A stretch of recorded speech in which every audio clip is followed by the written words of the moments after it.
All right, good morning, Eagles! Welcome to Central Texas College. My name is Mariceli Santiago. I am the Director of Student Life and Activities, and it is my job to be the first one to welcome you to Central Texas College. We are super excited that you're here. Thank you for coming along on this ride. I know it's not necessarily, it, what everybody was planning on coming in today and doing all of this, but I appreciate it because the plan is that we're going to make sure that today you get a lot of great information with regards to how to be successful in your time here at CTC. And that means that you have to, first of all, show up. And you did that. So excellent. Congratulations. You need to be happy. You need to be excited about the fact that you're going to learn a lot. This is a great time for you to be here, get your questions answered, and get the party rolling. Evan, I know you. Oh my goodness. I'm sorry. Normally, Evan makes sure I'm fed. But anyway, moving on. Thank you for being here. I'm really super excited to have you. We have a fun-filled day planned for you and just a lot of information. And some of it's more fun than others. I'm not going to lie. But it is critical that you are here and get this information so that you know what to do as your classes are progressing. First, I am going to ask Dean Julie Starkey if she can just take a moment and say hi to every single one of you. Hey guys, my name is Julie Starkey and I am the Dean for Student Success and Persistence. And I want to welcome all of our new Eagles to Central Texas College. And I have to, like Mariceli said, I have to say thank you for taking the first step towards your success. And that is participating in new student orientation, because you're going to get a ton of information. You may be on overload. That is okay. That is okay. Because our goal today is that you remember a name, that you remember something, someone you can go back to and get something clarified or get more information about. So thank you, thank you, thank you for being here today. I would be remiss, though, if I didn't give you some tips for success, because that is what I'm all about. And so as you go through today, I want you thinking about these tips for success. Because if you can maybe take advantage of these, if you could maybe follow these, I know I'm going to see you at graduation, which is ultimately my goal. Not only do I want to see you at new student orientation and I want to see you participating in our weeks of welcome, but I really want to see you at graduation walking across that stage. And so I need you taking advantage of all these things. So the first thing I always tell students is participate in new student orientation, and you're doing that. So woohoo! The second thing I want to tell you, guys, it's a really basic thing, but you've got to go to class every single day. And if you're in an online class, that means you log in regularly to that class. You don't take a week off. And as a part of all of that, and the faculty are going to talk more to you about the importance of participation and getting in, especially that very first assignment, is turning in all of your assignments. You don't want to skip anything that's on that syllabus. You want to turn it in, and it's as simple as that. You've got to turn everything in. You don't want to get to the end of the semester and need 5 points, and had you turned in this one thing, that would have been those 5 points you needed. Most of our faculty don't do extra credit because they build it into the syllabus as you go along. So that's why it's really important that you turn everything in. But you're going to get that message from the faculty, because we have many here today, and take their word for it. My second tip for success is you've got to get to know your faculty. They are your number one resources on this campus. They care about you, and you are going to be seeing them, whether you're virtual, online, or in person. You have an opportunity to connect with them. Not only are they the experts in the class that they are teaching, but they know a lot about the campus. So use them, get to know them. I know some people are transitioning from high school and are used to having an office, a principal, and all of that. There's not another office that manages each individual class. The faculty manage their particular class. That's why if you have an issue, you've got to go to your faculty member, get to know them, tell them that you're struggling, tell them that you need help, tell them that there's a problem, and then they will help you from there. The next thing I'm going to tell you is you're going to learn a lot today about resources, and I want you to use those day one. The hardest thing you're going to find is walking through that door if you're on campus, but also just reaching out and asking for help. But we want to help you, and you're going to learn a lot about resources, from disability support services to career services to counseling services to tutoring. You are going to learn so much about resources, even the library. The library is an amazing resource, but I need you to start using them today, not 5 weeks from now. Today, I need you to take advantage of those. If nothing else, today, after new student orientation ends, log on to the CTC website, kind of search around, look, get to know everything that's out there. Specifically go into the library's website, because you're going to learn a lot about resources by doing that. But I want you to take advantage of the resources that we talk about today. The final thing that I think you're going to hear from a lot of us is you've got to advocate for yourself. If you have a question, if you have a concern, if you have a problem, you've got to let us know. And the first person that you can go to certainly is your faculty, but you can go to any of us. I want you to remember my name, Julie Starkey. I'm going to put my email. Send us an email. Send me an email. Send anybody that you meet today an email and ask for help, but you've got to advocate for yourself. Guys, I'm so excited that you're here. Ask your questions in the chat. We want to answer your questions. We want to make sure you're ready for success. And I'm so excited you're here. Mariceli, I'm going to turn it back over to you. All right. Thank you very much, Starkey. All right, guys. We're going to get this party rolling a little bit, see where we're at. But first, I am going to show you what the plan is for today. And that means I have to share it with you. So let's see. That's the wrong one. Sure, I can show you the correct one. Let's see here.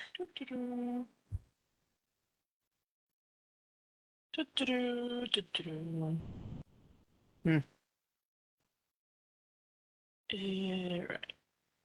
All right. I don't think you're watching the correct. You're not seeing the correct one, are you? You are not. Let's see if that works. Yes. Okay. Cool. So we are here. We're in orientation, and this is the agenda for today. So we're going to talk about a lot of things. There's a lot of just general information. We want to make sure that we get to all of that. So we're going to kind of go through this. Certain things are going to take a little bit more time, some less, but it's a lot of information. We're going to try to get through it quickly and really make sure that you have time. One of the things I'm going to suggest is that as we go along, take screenshots. Hey, Mariceli, nothing is showing. Oh, well, rude. Thank you for letting me know. Sure. Come on, WebEx. Now we can see it. Thank you. Now you see something? If I do that, you're seeing the wrong one, though. Okay. Well, you know what?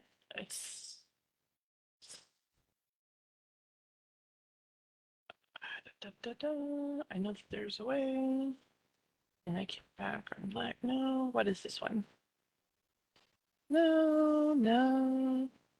More options. Just hide presenter view. There you go. Okay.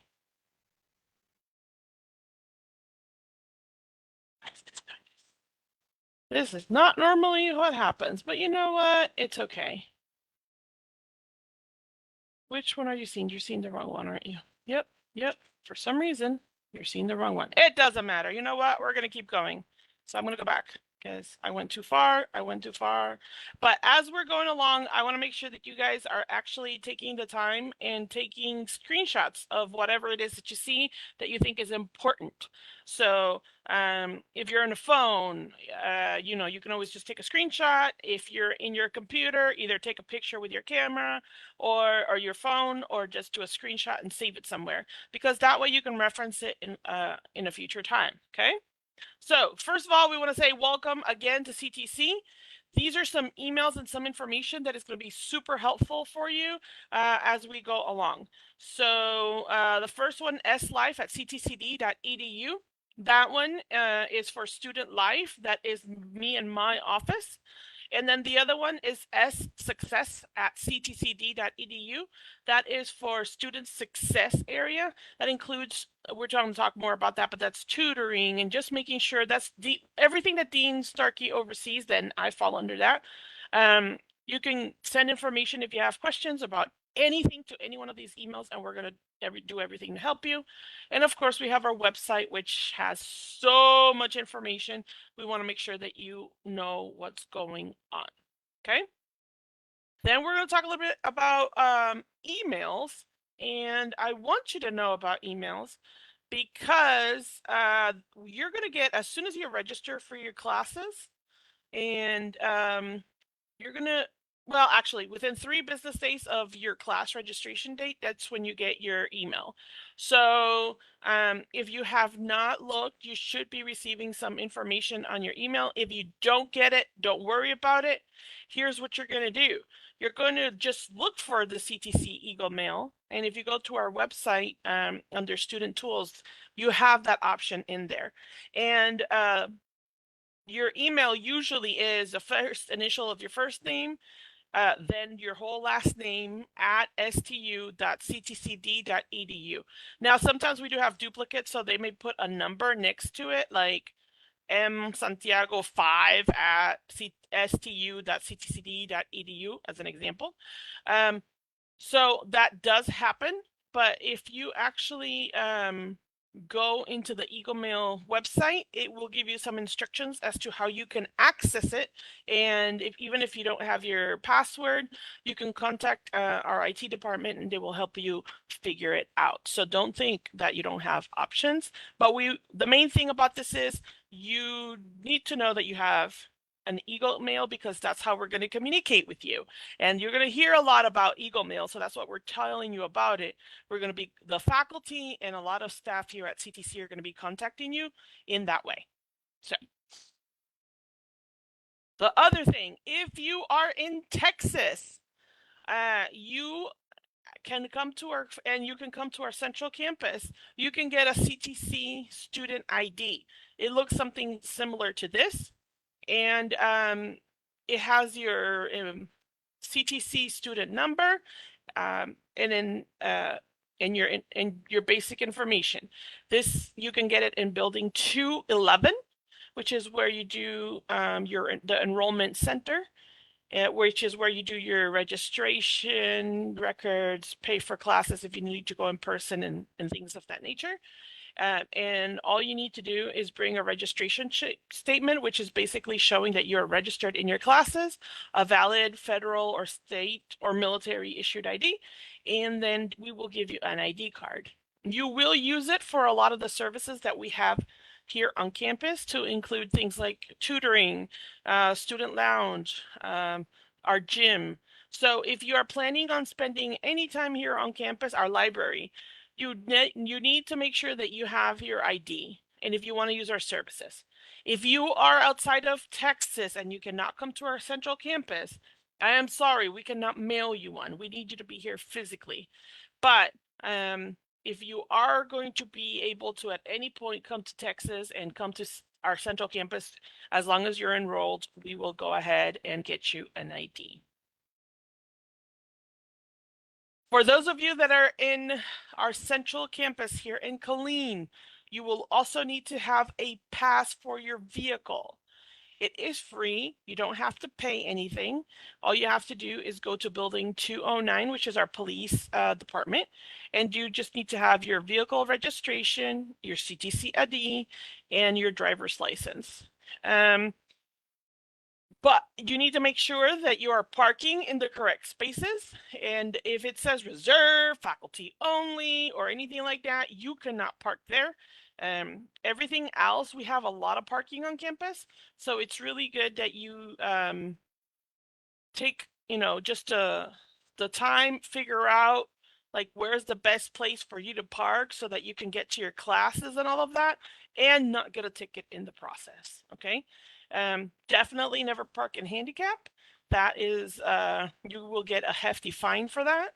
But for CTC, you can still get, if you park in something reserved that is not handicap, you can still get a ticket let's not do that. Let's be good and just scope out where your classes are going to be, where you're going to park, so that you don't, you don't get in trouble for things that can be avoided. Any questions up to this point? No?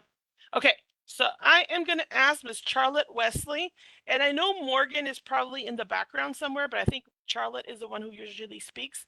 They're going to talk about S.O.A.R and about a few other things that are happening on campus for our new students. Hey, good morning. Hey, I apologize. I don't know what's going on with my camera, but I know you can hear me. So good morning, to our new CTC Eagles. I am Charlotte Wesley, as Marcelli has so graciously introduced me. I am part of the S.O.A.R program. So what is S.O.A.R? S.O.A.R, S-O-A-R, and that stands for Student Outreach and Academic Relationships. So what does that mean? Our S.O.A.R program is committed to supporting our first year in college students as they transition into college life. So you ever had that feeling, okay, now I'm in school, so now what? This is a big school or a not so big school.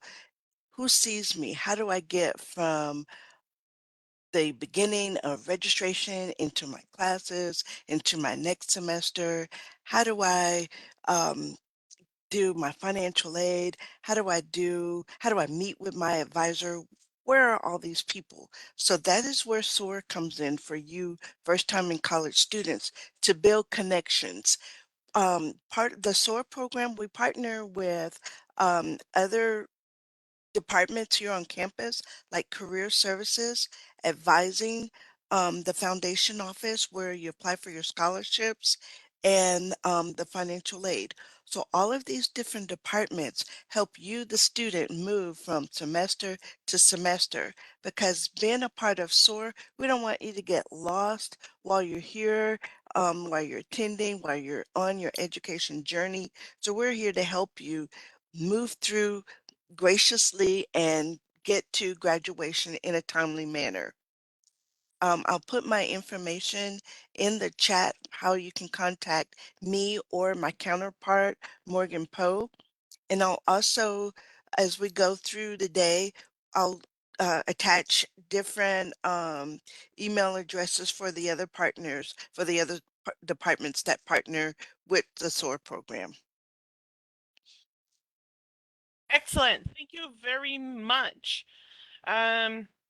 Now this is for those of you that were here before we in our in-person chat, um, before we began, I somewhat introduced this person, not really, but a little bit.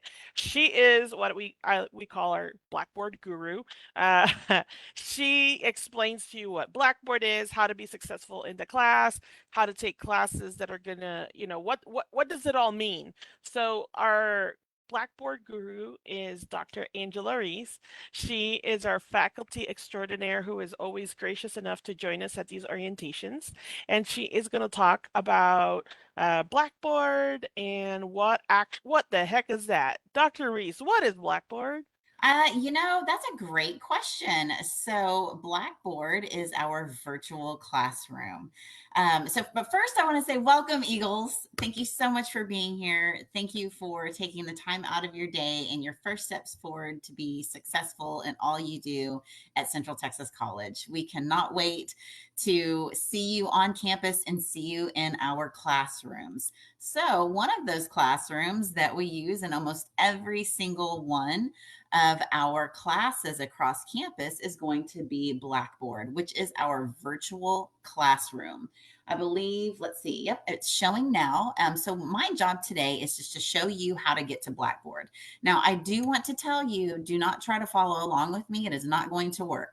And the reason it's not going to work is because you will not have access to Blackboard until 3 days prior to your very first course with us. So for now, just kind of sit back, relax, take notes if you want to, but don't try to follow me through this process because you will get stuck when you try to log in. So how do you get to Blackboard, that virtual classroom that we're talking about? There are several ways to get there. And if you forget everything, just know you can get to it from the homepage. So this is our homepage, ctcd.edu. Right under Student Tools on the left-hand side, when you hover over it, you will see that there are several quick links there. One of those is going to be Blackboard. So when I go down and click on Blackboard, it is going to bring me to this login screen here. And really, this is a separate web page. So you can, once you navigate to it, or you can write this down and save it on your browser, is ctc.blackboard.com. We recommend that you either use Chrome or Firefox. 100% do not ever use Internet Explorer. I don't even know that people use that anymore, but if you do not use it for this. It will not function as it is supposed to. You will not be able to take your exams. You will get kicked out. So please, please, please make sure that you are using Chrome or Firefox. So once you are here, and again, you're going to save this on your browser so that you always have quick access to it. You're going to enter your username and password. So your username is going to be your student ID. Mariceli had mentioned a few minutes ago, those of you who are actually going to have that student ID, it's going to be on there. But if you're at a distance and you just can't remember where it is or how to find it, excuse me, you will actually be able to look up your Blackboard username. So you will see that second link down there says Blackboard username lookup. When you click on that, it's going to bring you to this website that is going to ask for your first and last name and your date of birth. And then it will give you your username, which again is your CTC ID number. Then your password is going to be your date of birth, month, day, year. So if you're born today, it's going to be 03/07/24. Now, if you forget all that by the time that it's time to log in, then you can click on See Blackboard Login Instructions here, and it is going to bring you to this screen, which will remind you of everything that I just said. Once you have it, you are going to enter in all your information, and then you are going to be brought to the institution page. There are several things that we don't have time to explore today. I only have 10 minutes, and I really want to make sure that you have the information you need for your courses.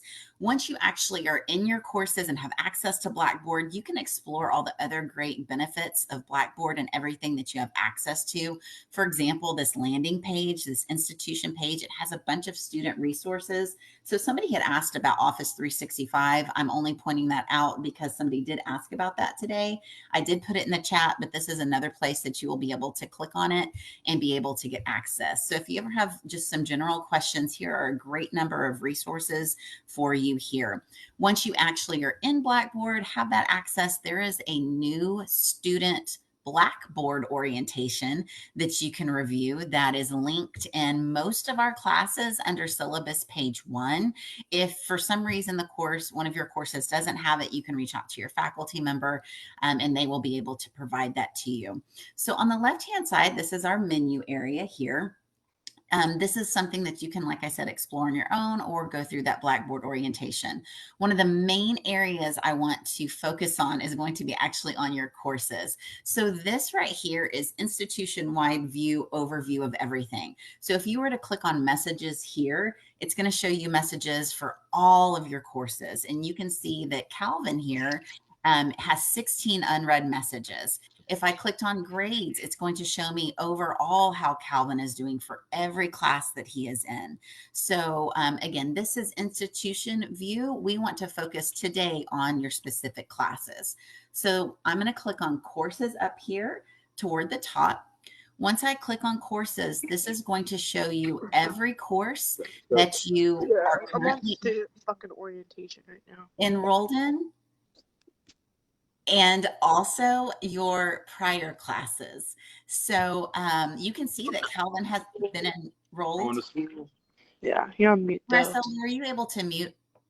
Yeah, let's keep ourselves muted so we can avoid that background noise. Thank you. Thank you so much. So as I was saying, so you can see here that Calvin has been enrolled in several semesters here. So for you, when you have access, your current courses are either going to show, if you're starting in March or April, it's going to show spring of 24. And if you're not starting until May, June, or July, then it's going to say summer of 2024.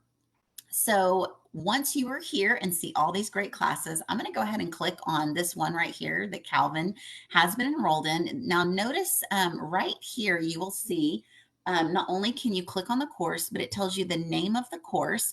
It also shows you this OSL right here. This OSL tells me that this course is a self-paced with milestones courses, which I'll talk about in a moment. It tells me the name of the course. It tells me the start date. So it tells me that it started on January 16th. And then it's going to tell me that it ends on May 10th. So you will be able to see that for each of your courses. You will see below one of Calvin's fall courses. This says OLL. This means that Calvin's OLL course is one that has very firm, strict due dates. In no way is it self-paced. So as we get into the course, I'll show you more about that. So let's look at Calvin's current course, Spring 2024. In all of the business courses and in most courses across campus, keep in mind everything I tell you is going to be some general information, but some of what you see will be specific to business classes since I am showing you a business course. All of our courses divert to the announcement page when you log into class. Some of your other instructors might have it go in different places. So just kind of get familiar with how each of your courses are set up, but most of them will come here. It's very important that you read all of the announcements every time you log into class. So you can see that this is a course that I am currently teaching. We are currently in week 8. And as I scroll down, let's just say Calvin hasn't logged in 3 weeks, which I highly discourage you from doing. Log in every week, multiple times. But you will see all of the announcements that I've posted to include lectures that I've recorded, websites to check out, updates on grading, you name it, it is there. This is how I like to communicate with my students on as a whole. On the left-hand side, you will see a lot of different menu options. Start here. I'm just going to show you quickly. I want you the very first time you log in to go here. After you've logged in for the first time, you reviewed everything that this start here tells you. It just has a lot of great resources for you and understanding how to utilize Blackboard. If you don't feel like doing the orientation, you can kind of familiarize yourself. That's really the only time you need to click on start here. It's the same for every course. Then BioSig enrollment, again, this is another one that is going to be the same for every course. Some of the verbiage might be a little bit different, but in the end, you are going to create a BioSig ID and you are going to use it in every class that you log into for Central Texas College. Some of them will also have BioSite, and I'm going to show you what this looks like here in a moment, but just know that if you get confused after you walk away today, all you have to do is click on this link right here, read over it, watch the video, and this is going to be a biometric signature that you set up for yourself for all of your classes. You're going to set it up one time, and you are going to use it to verify you are who you say you are in all of your courses. And again, in a moment, I'll show you what that looks like to get to verify you are who you say you are. Below the BioSig, we have our, excuse me, our announcements, which I've already discussed. Below that, we have messages. This is how you can communicate with your faculty members. Now, I mentioned that a lot of us post announcements quite a bit. We also have faculty members that prefer to send messages to the entire class versus putting it on the announcements page. I can't show you what this looks like to create a message because it's going to show you everybody that's currently enrolled in this course. But just know if you click on create message, it is going to show you everybody in the course. Next to your faculty member in parentheses, it's going to say SME as in subject matter expert. And that way, you know that that is your instructor. You might also have messages from other students in class if you're doing group work, but this is a way that you can communicate. And for most instructors, their preferred communication method. If you're wondering, well, I don't know, what is my instructor's preferred method? A lot of them will tell you on the announcements, or they might also tell you under instructor info, which is just below messages. Here you can see who I am. You can see how to contact me. You can see my email, our phone numbers, and you can see here the best form of communication for me is messages regarding your grade. For sure, you don't ever want to put anything out there to everybody that is about your grades, but that is my preferred method of communication. Below this, we have syllabus page 1 and page 2. Dean Starkey, I believe, mentioned it. If she didn't, I know it's going to come up later. This is your roadmap, your guide, which you need to make sure that you understand. Everything goes back to the syllabus. Syllabus page 1 is going to give you, for all of your courses, a course description at the top, what materials you need. So books, some of you might have questions about books in the near future. This is where you can find out what book you need. So this one is a free book. You just click on this link right here to go to the book itself. We also have information about our extension policy, and then a lot of instructors will have frequently asked questions toward the bottom of syllabus page 1 on how they specifically do things. As I move to syllabus page 2, this one is extremely important because this one's going to make sure that you are, well, it's going to help you stay on track. You have to make sure you're on track, but this will be your guide. I always encourage students to print this off. If you are somebody that needs to have that, like me, I've got my to-do list right here. I've got tomorrow's to-do list to the side. But if you need that paper to be able to cross off, highlight, check mark, this is the page that you're going to want to do that for. The delivery terms tell you when it starts, when it ends, and the type of course it is. So earlier I mentioned OSL is a self-paced course with milestones. I said OLL is a traditional online with specific start dates, end dates, and all the due dates in between. We also have LEC for lecture. We have OBL for blended.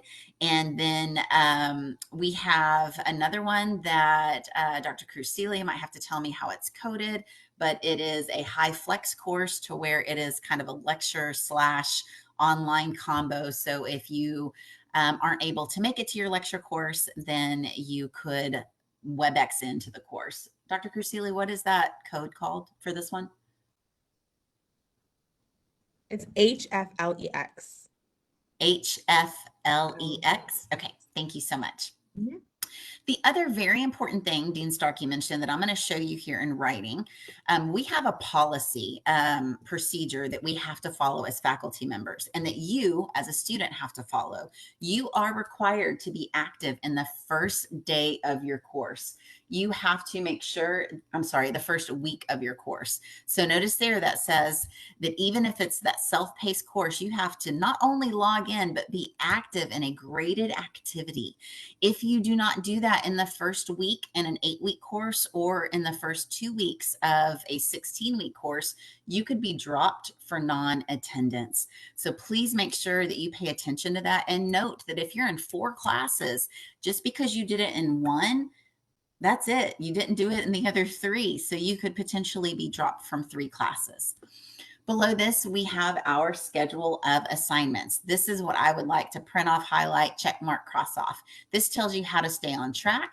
It tells you when things are either due or suggested to be due, meaning when I say suggested, because this is self-paced with milestones, you will notice here that, and I really want everybody to understand this because we've had a few students be very confused about self-paced with milestones. You have all of these suggested due dates for lesson 1 through exam 1 here.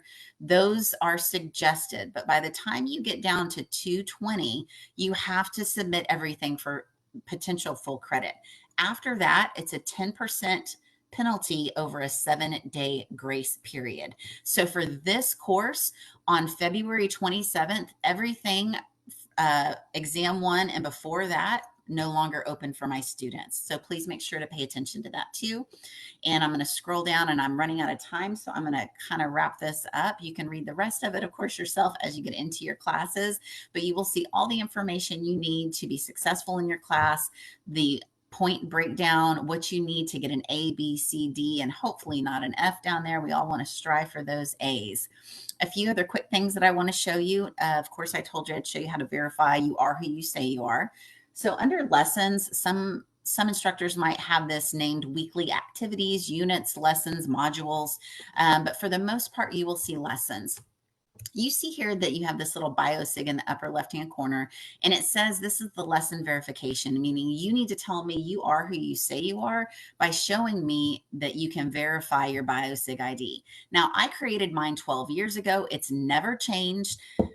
It's something that I've continued to use and have not had issues with. So I'm going to verify that Calvin Hobbs is who he says he is. And you can use this exact same password that I have if you want, because it's doing it based on the way that I log in with my biometrics. So now you can see here that now that I did that, now you can see all the lessons. So everything from syllabus page 2 that you hopefully will print out or find a way to organize, now you can go into lesson 1 and actually see how to complete each of those activities. So you'll just read over it, you'll complete the learning activities, and then you'll complete your assignments below. Just a few more things that I want to show you below lessons back over here on the left. This specific course has article reports, discussions, and exams. You might see research paper, My Math Lab, and quizzes. Each course is set up a little bit different, but just note that this is that area where you can learn more about a specific assignment or link to it. So for example, mine says article report. I've clicked on it. It gives you the instructions. It could say case studies, and it would show you the instructions. So look for that and the differences in each of your courses. If you get confused along the way, here's that communication word that that has already been said. Make sure to ask. And finally, to make sure that you are doing okay in class and seeing your progress, you're going to click on My Grades. So when you go to My Grades, you can see here Calvin has not been doing very well. He has not turned in any of the assignments that are due, and he has lots of zeros. If he actually had a grade, it would have, let's say on the student introduction, that's a fairly easy one if you just do it. 50 out of 50 is what you would hope to have on that student introduction. This way you can just keep track of how you are doing. Now, I also want to show you one final thing, and I'm going to go back to my announcements because I have a picture of it here. When you go to My Grades, and I say I have a picture of it here, but maybe I don't. Of course, that's going to happen when I do that. I thought I did. Let me scroll down just a little. Here we go. Okay. So under My Grades, I want to show you a few things. And this is a screenshot because this student actually did some work here. So you can see over here that on the discussion board that this student got 10 out of 75. Now you see this little blue conversation bubble right here. That tells me that I can click on that, and then that's feedback from my instructor. Over to the left by the blue arrow, it's really small, but it says View Rubric. I could click on that rubric to see the breakdown of the grade and see how I'm doing.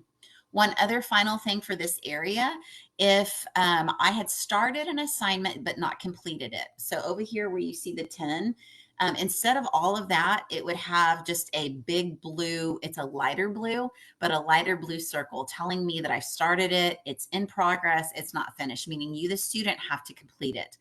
Once you complete it, it's going to have a white exclamation point inside of a yellow circle. And that is going to tell you that you finished everything, it is submitted, and now your faculty member has it to review and grade. Marcelli, do we have any questions come in? Can you remind everyone, when is it that they're going to have access to Blackboard if they're a brand new student? Yes, for sure. So if you are a brand new student to Central Texas College, you are not going to have access to your Blackboard until 3 days prior to your first course. So even if you have done your application, your financial aid, you've registered for all your classes, but they don't start until March 18th. The very first time that you are going to have access to that is going to be Friday, March 15th. I've seen it happen early in the day. I've seen it happen late in the day. So, but note that at some point during that day, you will have access to your courses. The reason that we give you access early prior to the start date is so that you can look into your courses, see what you're getting into, and then you still have a chance to make changes over the weekend. So if you're like, oh, I've bitten off more than I can chew, then you might adjust your schedule. That gives you that ability to do that before classes officially start. Yes, thank you. Yes, ma'am. All right, guys. I know there's been a lot of questions. Does that also apply for Eagle Mail? Eagle Mail actually is after you register for classes, 3 days after you register for classes, not necessarily when classes, 3 days before classes begin. So make sure that you are aware of that. Let's see. Mark, do you have a question? I see you're raising your hand. Yes. Where will you be able to see what books you need to purchase? Would that be something you'd see in the syllabus before you have access to Blackboard? Yes, sir. You would see that on syllabus page 1 in all of your courses. You will have that information there. And I'm going to steal Dr. Crucieli's thunder, but she always likes to say, wait and log in and see what all is specifically required, because it might be a little bit different than what you're able to find online. And additionally, you might be able to find it cheaper. So, for example, some of our classes have the ability to get a $25 book ebook online versus paying $50 at the bookstore for the same material. Yes. All right. Great question. Thank you. If I could piggyback back off that too, and some instructors may not even use it. So all of the courses, we have a design textbook, but for example, I don't want to use it. So your professor might say, hey, you don't have to buy it. I'm going to talk about it in really depth. I'm going to hand out notes or things of that nature. So I just wouldn't buy anything until you see your instructor that very first day and say, hey, what do you require? And then you might see that it's less materials than you were going to initially buy. I always have students come to my class the first day and like, oh, so I can take this back to the bookstore for a refund? I'm like, yes, take it back. I don't even use it. So it's up to them. I do want to clarify, if you purchase it and you want to get to class, do not unwrap your books. That's a big one, because if you don't unwrap it, they take it at full price. Otherwise, they take it as used book. Hot tip. Hot tip. Okay. Before we keep going, let's do something real quick. Officially start the faculty panel, because I feel like we're already edging into that. Let's transition from talking about Blackboard and that part of it, and now let's talk about, we're going to have our faculty panel. This is the opportunity for you to ask your faculty anything. You guys already met Dr. Reese, which is great, but if you could please introduce yourself officially, Dr. Crucieli, even though we've already kind of seen you around and heard you. Hello, everybody. I'm Dr. Audrey Crucieli, and I am the mathematics department chair. And within my department, we host engineering, drafting and design, and robotics. So if that's something that you are interested in doing, I will put my information in the chat. We would love to see you over here in my department so we can show you around. Okay, so hi, everybody. I'm super excited that y'all are all here. Yeah, and we actually had somebody whose major was actually in the math department. So you have at least one taker that actually likes math. I just want you to know that. Yes, I'll take it. I'll take it. All right. So I always start with, what is your hot tip of the day? What, as a faculty member, would you recommend to each and every student? And so if you would please let us know what your hot tip is for our students. Sure. I know Dr. Crucieli is probably getting her PowerPoint ready. So while she is doing that, I will share with you the same word I've already used. Communication is key. It is critical. If you have questions, please ask. If you do not ask us, we cannot help. We are humans too. We understand that life happens. We understand that you might not get something the first time, second time, third time, fourth time. I've had students that literally in my class right now, she's emailed me 4 times and said, I am so sorry. I'm going to ask the same question again. And I said, don't worry about it. I will respond a different way, because clearly I am not communicating. So, and then I told her, and if this doesn't work, let's pick up the phone and talk, or we can do a WebEx. We are here to help and support. We want you to come see us. We want you to reach out to us. We want you to tell us if you're having problems. It doesn't matter if it's, I don't know how to make a discussion post, because if you don't know how, you're going to get a 0. But if you ask us, we can help you through that. We can even show you or do a recording for you. I do that for students all the time. So ask your questions, whether it's about CTC, VA, the course itself, Blackboard, no matter what it is, we are here to support you. We are here to help you. Please ask as many questions as you need to, as many times as you need to. Excellent. Now, y'all need to understand, Dr. Cruz Seeley, the first time I invited to this, she saw what I was doing. The second time around, she came prepared, and she always is ready. So, Dr. Cruz Seeley, what is your hot tip? We can't hear you, though. Can y'all see my screen? Yes. Okay, just to piggyback a little bit off of, because I just had one too. A student just emailed me and said, "Oh, I didn't ask because I didn't want to bother you." You didn't want to bother me? Like, oh, that was like a dagger to my heart. Like, you're not, what? You're supposed to bother me. Wait, that didn't come out right. You're not bothering me, okay? Okay, this is what we're here to do. I am literally waiting. I'm in my office right now. This is a fake background, by the way. I'm in my office right now waiting for people to come and ask me questions. Y'all are the highlight of my day, okay? Other people can leave my office. I don't want to talk to them. Y'all can come in anytime you want to and ask me questions. That's what we're here to do, okay? So please, you reach out if you have any questions or concerns at any point during the course, because even if we don't know, we probably know who to call and we can get you helped a lot quicker. Does it make sense than you wandering around campus or something like that trying to figure it out? So please ask any and every question. Okay, but my tip is time management. I promise I'll go through this quickly. So time management is key, okay? So it's literally like a lot of students ask me all the time, when am I ever going to use what you're teaching in my life? Like, I'm never going to use the Pythagorean theorem. Like, why do I need to know this? Has anybody ever seen the movie The Karate Kid? I was just thinking about this the other day. Like, not the new one, like the old one from the 80s, okay? Okay. And so if you think about it, in the very beginning, when Daniel's son was learning karate, do you remember how Mr. Miyagi first taught him how to learn karate?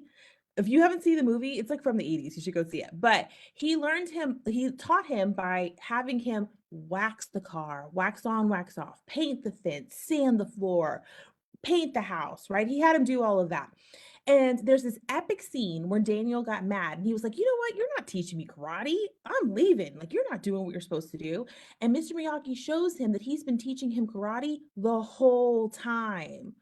You guys, I'm Mr. Miyagi, okay? And you are Daniel's son. You're Daniel's son. Not only am I teaching you mathematics, but I'm hopefully teaching you the skills that you need to learn when you leave this. And those, a lot of y'all have been in the field. Time management, communication, linear thinking, analytical thinking, problem solving, all of that are things that you're going to be learning in these courses as well as the content, okay? So that is my little spiel. So really, I don't know how people get around without a planner. My planner is like right next to me all the time. You need to lay out your week. In the very beginning of the week, hey, what do I have to do? Let me put my fixed commitments down, like my job. Like, you go to work. I get it. You have to feed your kids. It's frowned upon if you don't feed them dinner. So, like, I get it. Like, you have to do that stuff. But then you have to find the time. You made this commitment. You signed up for these classes. You have this goal in mind, right?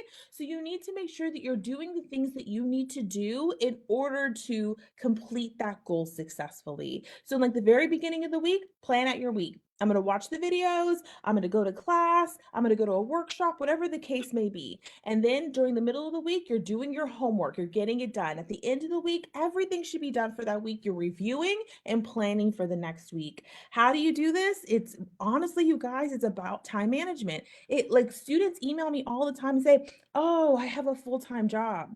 You had a full-time job when you signed up for the class. You had kids when you signed up for the class. Does that make sense? So it's really about being able to manage all of it. So like Monday, oh, I work 6 to 6. I can give you an hour of my time. I'll take it. I'll take the hour. Study, watch a video, fill out the notes. Tuesday, I work 10 to 10. I can't give you any of my time. Okay. Wednesday, I'm off. Oh, Wednesday, you're off?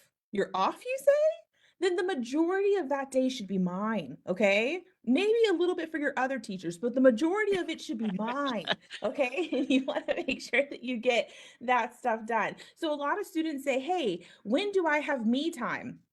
When you graduate. No, I'm just fine. I'm just fine. Okay. So no, you have to take some time for me time for sure. How many of y'all have studied?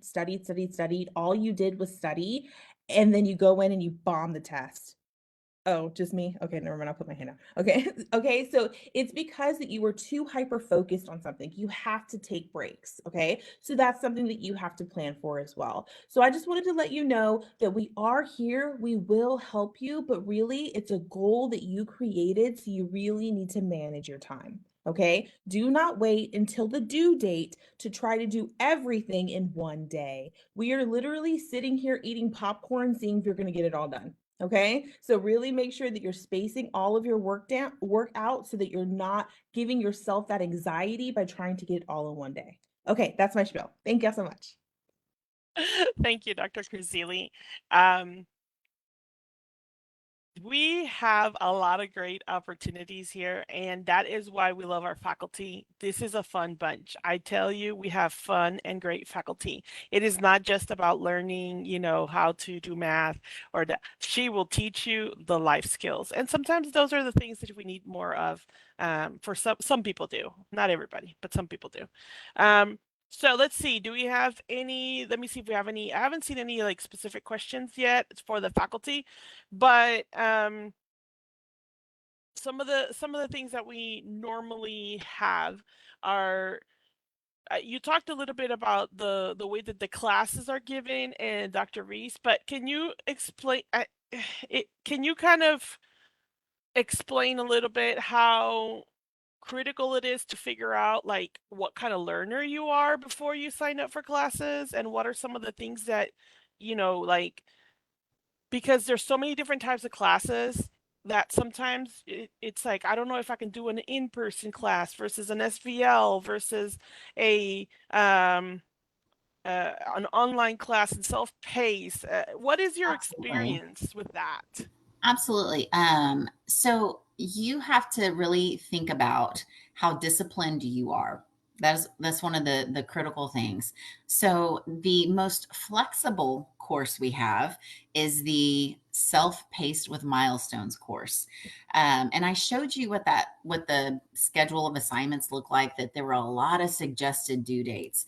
But really there's only 3 milestones, firm due dates in that class. Oh, and that one was 16 weeks. So if you take chunks, divide it into thirds, and you try to wait until that very first day of that milestone to do everything prior, you are not going to get it all done, and it's not going to be done well. I mean, you might submit stuff, but you probably won't do well on those assignments, and you're not going to be retaining that knowledge. You're not going to be able to get good feedback because of the limited information that you provided. So if you know in your heart that you are not going to be able to, if you're a procrastinator, that is not the course for you. So if you are a procrastinator, sign up for a different type. The OLL that has those specific deadlines, you can procrastinate till that last day, but you're not going to have very long to procrastinate with it. So we strongly encourage you to really think about, again, the type of learner you are, and also not overdo yourself. When Dr. Kruzili showed you that her fabulous PowerPoint, and it shows all of the things that you're responsible for in a day, and I can relate because when I was getting my doctorate, I had a huge desk calendar that showed me my entire semester. It had my mom duties, my like the house cleaning that maybe or may not did. Let me try that again. May or may not have gotten done, but I fed my kid. I had all of my CTC duties. I had my part-time job duties. I had my education duties, all the things that I needed to do. And I would look at that. And if somebody asked me, can you add something else to your calendar? And I would say, nope, I know I can't. So don't overload yourself. Really think about realistically what you can handle in your day. And that might just be one class to get started, or two, or you might have enough for a full load. So I would say, long answer to that short question, really understand what your commitments already are. and what you truly are able to commit, and if you are a procrastinator. So from there, you can pick the type of classes that are going to work best for you. And one that Mariceli said that I didn't even bring up was the SVL courses, synchronous virtual lecture / learning courses. Those are classes similar to lecture, where you have a specific day and time to meet, but you meet like we're doing here. You meet in a WebEx type environment. You don't have to come to campus, but you have to be present for your classes. Not all departments have that.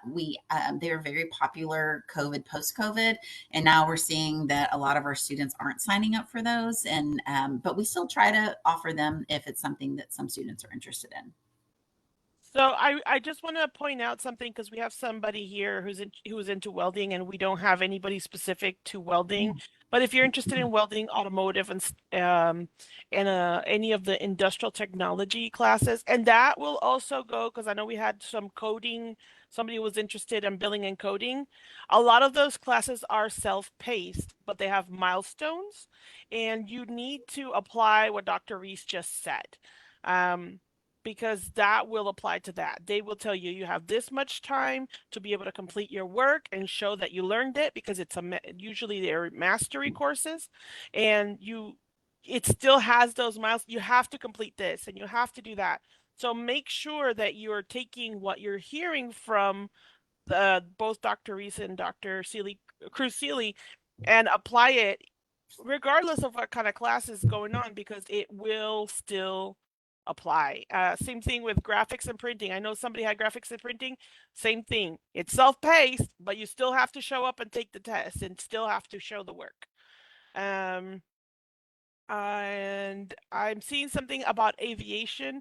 The aviation program also has the same admissions, but they do have, the program itself has some extra components that you would have to make sure that you're able to complete before you are able to start the program, just because aviation itself has different requirements. Can I add something too here? Mhm.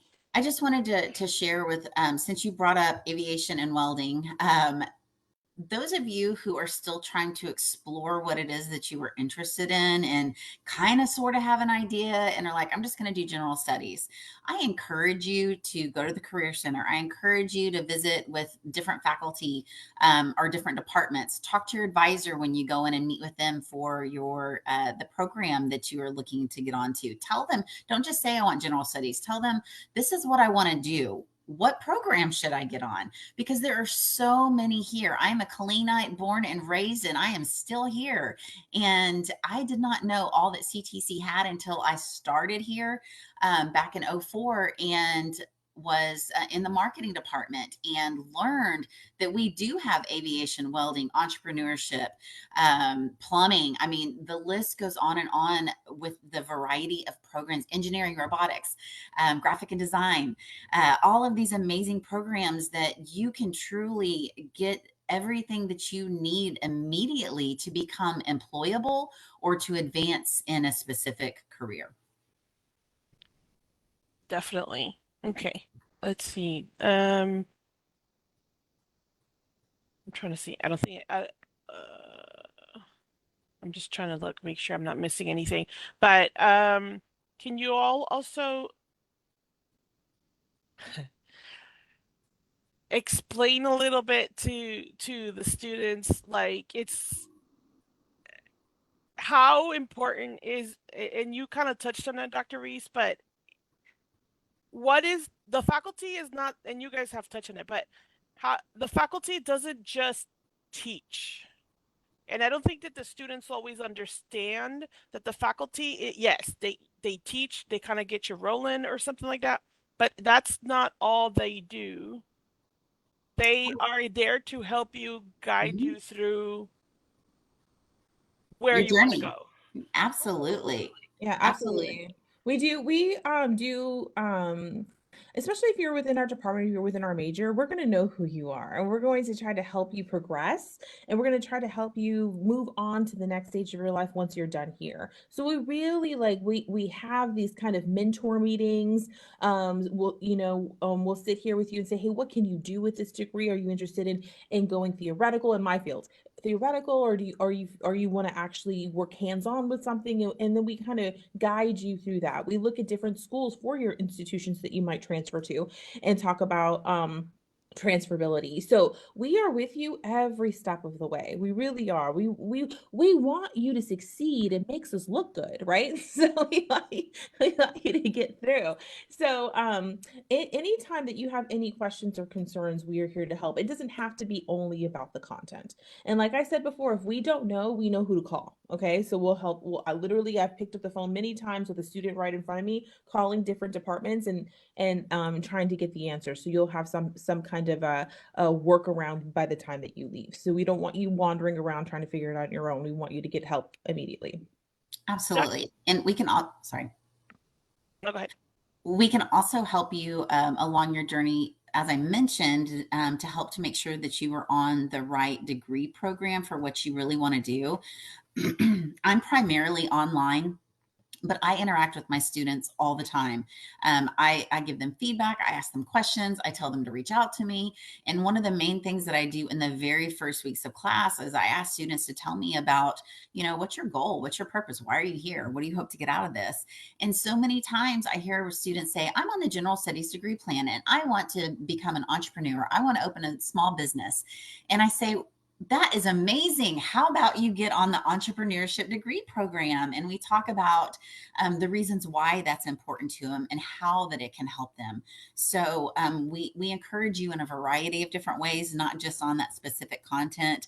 And we are here to support that in whatever that journey is. And I think I saw a question come in, it was for an education program, but, I'm really not exactly sure what I want to teach or what grade. That's where your faculty can help you and tell you the differences between what it's like to be an EC through 4 or a secondary instructor, and be able to really tell you and answer those questions about what it's like to be in the day in the life of a teacher. So ask those questions as you get into the programs, as you get into the departments. And if you want to know now, definitely pick up the phone, reach out to them, say, can I come in and see you? I'm a future student and I have so many questions. We want you to do that. Also, can you and some departments actually have some amazing resources that you can refer students to. I know the math department has one. Maybe you want to give a plug. So we have the academic studio, of course, and the academic studio has amazing tutors that you can go and see. But within my department, we have our own math lab that has math tutors. So as you progress up in mathematics, you're going to start taking upper level mathematics courses like calculus 3, differential equations, linear algebra, and you want specific help with that. We have people who have to have a math degree in order to work for our math lab. So they would be able to help you with those types of courses. So we have our own math lab where you can sit down, do your homework, raise your hands, and a tutor will come and help you specifically with your math content. And it's also where we'll be testing. So we have pretty much do everything in-house. So please come and see us. We also have a drafting and design lab where you go and you can actually do your drafting with your drafting tables and drafting pencils and all of that stuff. And we have a robotics lab. So all of our fields kind of have their own labs where they do their thing. Okay, so we would love to have you and give you a tour if you'd love to see it. Yes. I'm seeing here something about I want to be a journalist, but CTC no longer offers it. So general studies is my only option. I don't think that general studies is your only option, Ricky. I think that there's other things that you can actually do, and you might want to talk to our communications department, because I believe that there are actually options out there degree-wise that can help you. And remember, communications is not just English and speech. It's really beyond that. So I really think you might want to talk to somebody from our communications department, and because I heard through the grapevine, and I don't know when it's going to happen. There's some things coming down the line that might be helpful for somebody interested in becoming a journalist, but that is something the department would know. So maybe I just want to say that out there.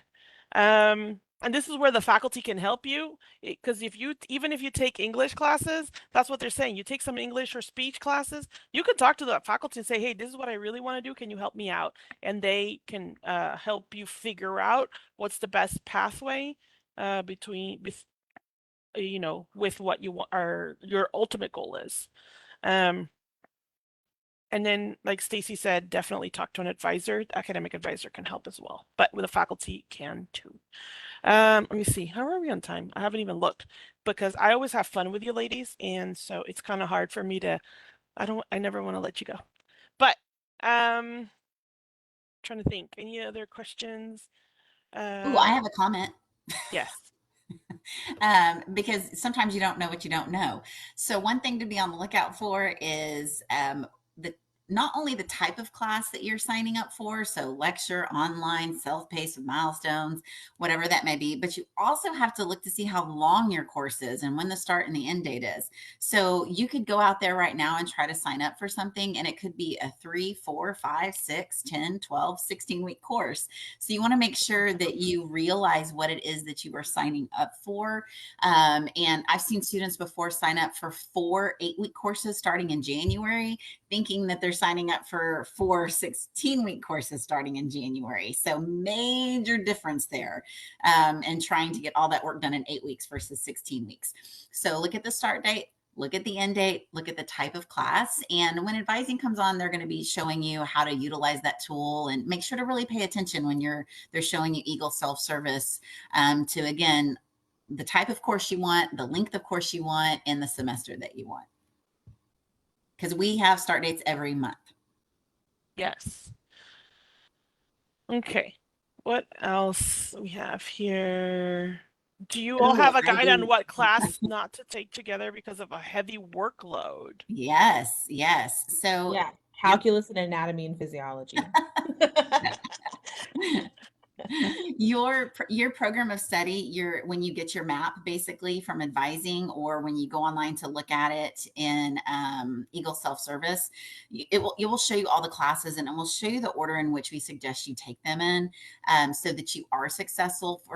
For example, in one of the business degree programs, Composition 1, English 1301, is in the first semester. The reason it's there is because we want to make sure you have a solid foundation for writing before you get into the heavy classes that have case studies and a research paper, article reports, those types of things that you really need to make sure that you have those basics for understanding the components, sentence structure, and making sure you understand how to use citations, making sure that you're prepared to write some of those other things. So that is there. But then if you still have questions and you say, well, I'm really not sure, definitely reach out to us and we'll be able to help you plan that. I have students that come to me every semester that say, okay, I'm ready for my next one. Which courses should I take together? Because for whatever reason, they've had to take some of them out of order. And then I'm able to say, okay, these are the courses you have left. These are heavy writing intensive courses for our department, and these are not. So let's mix it up a bit. So we're able to help you with that too. Excellent. Excellent. I was gonna say, can we talk also about and you mentioned it, but I want to go a little bit further. A lot of people need developmental courses, and they may not understand what that really means and why we need those. And I know that that's super important for Dr. Cruz-Seeley and her people and her group of students, because a lot of them do need a little bit extra help in math and English. Can you So kind of explain how that works? Yeah, so I love the fact that we all start off on a level of commonality. I can feel that everybody's favorite subject is math. Like I can feel it coming through the screen that everybody loves math. So that's great. However, some of us haven't taken math in a really long time, which is fine. And math is one of those subjects that you don't use it, you lose it kind of thing, right? So you learn math by doing math. And so if you do have to take a developmental course, it's absolutely fine. We will fit it into your schedule and have you go through. What's really cool is we have these courses called co-rec courses. So you're actually doing the on-level course, like you're taking the math course that you're supposed to take, but then you have this support, this co-rec course that you're taking that helps you with that content. So you're just getting a lot more support. And it's based off of your TSI testing to see how much you remember. But if you ever feel like, oh, I don't think I remember my math and I don't feel like I should have to take this class, you can come see me and we can do a placement test and see where you are exactly. And we can make sure that you're starting off with the right course. So if you ever have any questions or concerns, just know that we do have our programs built to help you. So if you're someone who's like, oh, I'm awesome at math, and this is for not just math, English as well, but I'm awesome at this. Let me get started where I'm supposed to, or I do feel like I need that extra support. Let me do a co-rec course. That is definitely something that we can do for you. Thank you. I do want to take a moment and really introduce Kerwin Flaherty. He is here, and a lot of it is because we started a little bit earlier in the faculty panel, but he was supposed to be here.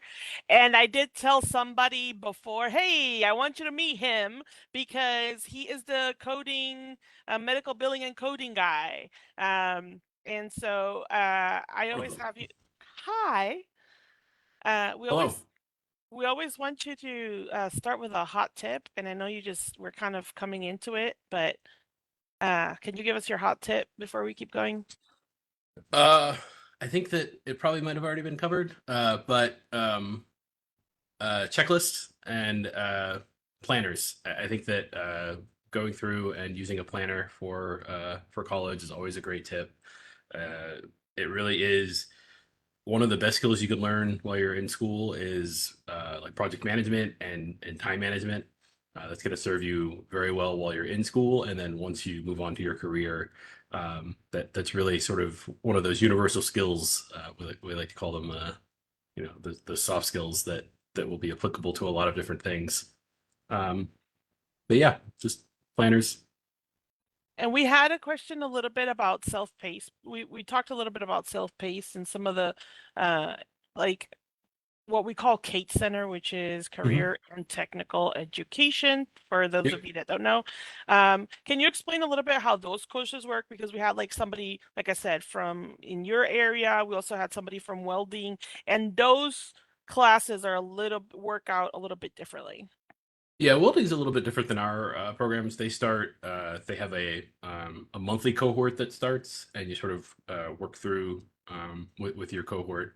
That way, for us, we start every Monday for our self-paced courses, and it's all the courses that we offer in our department. You can start every Monday.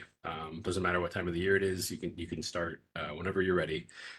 We try to meet students where they are, and so our self-paced courses we offer them in person, so you can come to our classroom and take classes there.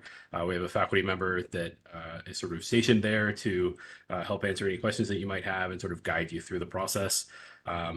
And you can also take them blended, so that's you can come to the classroom part-time, or you can do the rest of your hours at home. And then we have fully remote self-paced. And if you're that fully remote student, you're still more than welcome to come to campus and hang out in the classroom with us. Or if your computer blows up and you just need someplace to come and work, you can come and use ours. It's really a very flexible program, and you could switch back and forth between the different classes, different class types. So if you start out self-paced on campus with us and you decide that you're very comfortable doing that material, by all means you can go online, you can go remote, whatever it is that you want to do. We're flexible, very flexible. Ooh, we have an interesting question here. I attended CTC in high school and I did my TSI years ago. Do you recommend retaking the TSI in case I need developmental courses? I took algebra and stats when I went to university, but I plan on getting a STEM degree here. Come see me. Come see me. Let's let you take the placement test and let's just see what you remember. And so then you might have to do the TSI, and we'll have more of an idea. So I put my information in the chat, but yeah, I would love to see you come see me, or we can do a virtual if you're not local. We could do a virtual real quick and I can get you set up to take our placement test. Yeah. Thank you. That's great. So I didn't know about the place. I learned something new today, by the way. Just in case y'all didn't know. I learn every day. I'm a lifelong learner, and I believe all of you should be. Let's see. Do we have any other great questions like that? I forgot because I know you talked, Dr. Crucilli, you talked about the math lab, but don't you also have a developmental lab? The Yes, I kind of combined it all in one because we're just, we're all family. So we do have our labs. We have multiple rooms. So we have an advanced math lab, and these are people go who are like college algebra, pre-cal, calculus, and then we have a testing room in the middle, and then we have another lab over here more for co-rec kind of courses, a little bit more support, a little bit more. You're gonna see the floater a little bit more often, but we're all located in the same area. cool. With developmental classes, which I will have to take, would it be easier to go on campus to do those? For math, I say it's easier for any math class to be face to face. And because, like I said, you want to be like, nope, stop. Where'd you get the two? Like you want to be able to talk to your instructor. I mean, I know sometimes there's no way around taking online classes, but yes, I think for any math class that you should be in front of me, letting me teach you. I just That's got just a my advice. I just got a great question privately. It says, are you able to brief through and talk about what would a service member have to do if they are having to deploy within a couple of months? Hmm. I think that goes back to what Dr. Reese was saying with communication. If you're deploying, you know you're deploying. You got orders already, you know what's going to happen, right? So what we could do is we could definitely create an action plan for you to be able to do it. And sometimes it's a little a lot of soldiers feel like, "Oh, I'm going to be able to do it." And then they get to their location and find out like the internet is horrible or whatever the case may be. So it's really about just trying to communicate and we'll figure it out. We really do that with a case by case basis because if you're over there and your internet is fine, we can create an action plan for you to get it done. But if it's not, then we might have to talk about other avenues of trying to get the course done, whether it be an incomplete or whatever the case may be. So it's really a case by case basis, but the key thing there is communication. You have to communicate with your instructor. If don't, and this is for everybody, just don't disappear. Does that make sense? Just don't drop off and not do anything. Even if you're behind, let us figure it out. Maybe we can figure out an action plan for you to finish, or we can say, hey, maybe this wasn't the greatest term, but let's come up with a plan for the future. We really want to help you and we will be here to help you, but you can't just disappear or else we don't like we can't we don't know what to do. We'll do our side, but you have to do your side as well. So as long as communication's a big thing there. So that's what I would say. Perfect. Yes. And this is not just for service members, guys. This is every student. It doesn't matter. Guys, just so that you know, I cannot monitor the chat all the time. So don't just send me privates because there's other people that are helping manage it.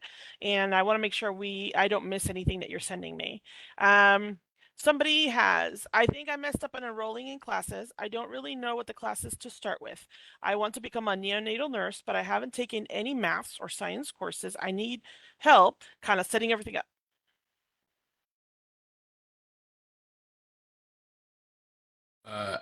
I think for that situation, your best bet is going to be to reach out to the nursing department. That's definitely a good starting point. Make sure you're checking their website. They have a ton of information on there about what classes you need to take and what order you need to take them in. And then secondarily, reach out to our advising team. Our advising team can really help you get started and can help you pick your first semester and get you started on your path. They'll be able to sort of work with you to figure out what classes you need to start with, and also make sure that you're enrolled in the correct classes because we have some classes that are similarly named or that you might not necessarily need that particular. I think biochem for non-science majors for science majors is a big one that students will sort of mistake when they're on the nursing track. Yes, for sure. And then I want to make sure that I know that somebody said something about registering.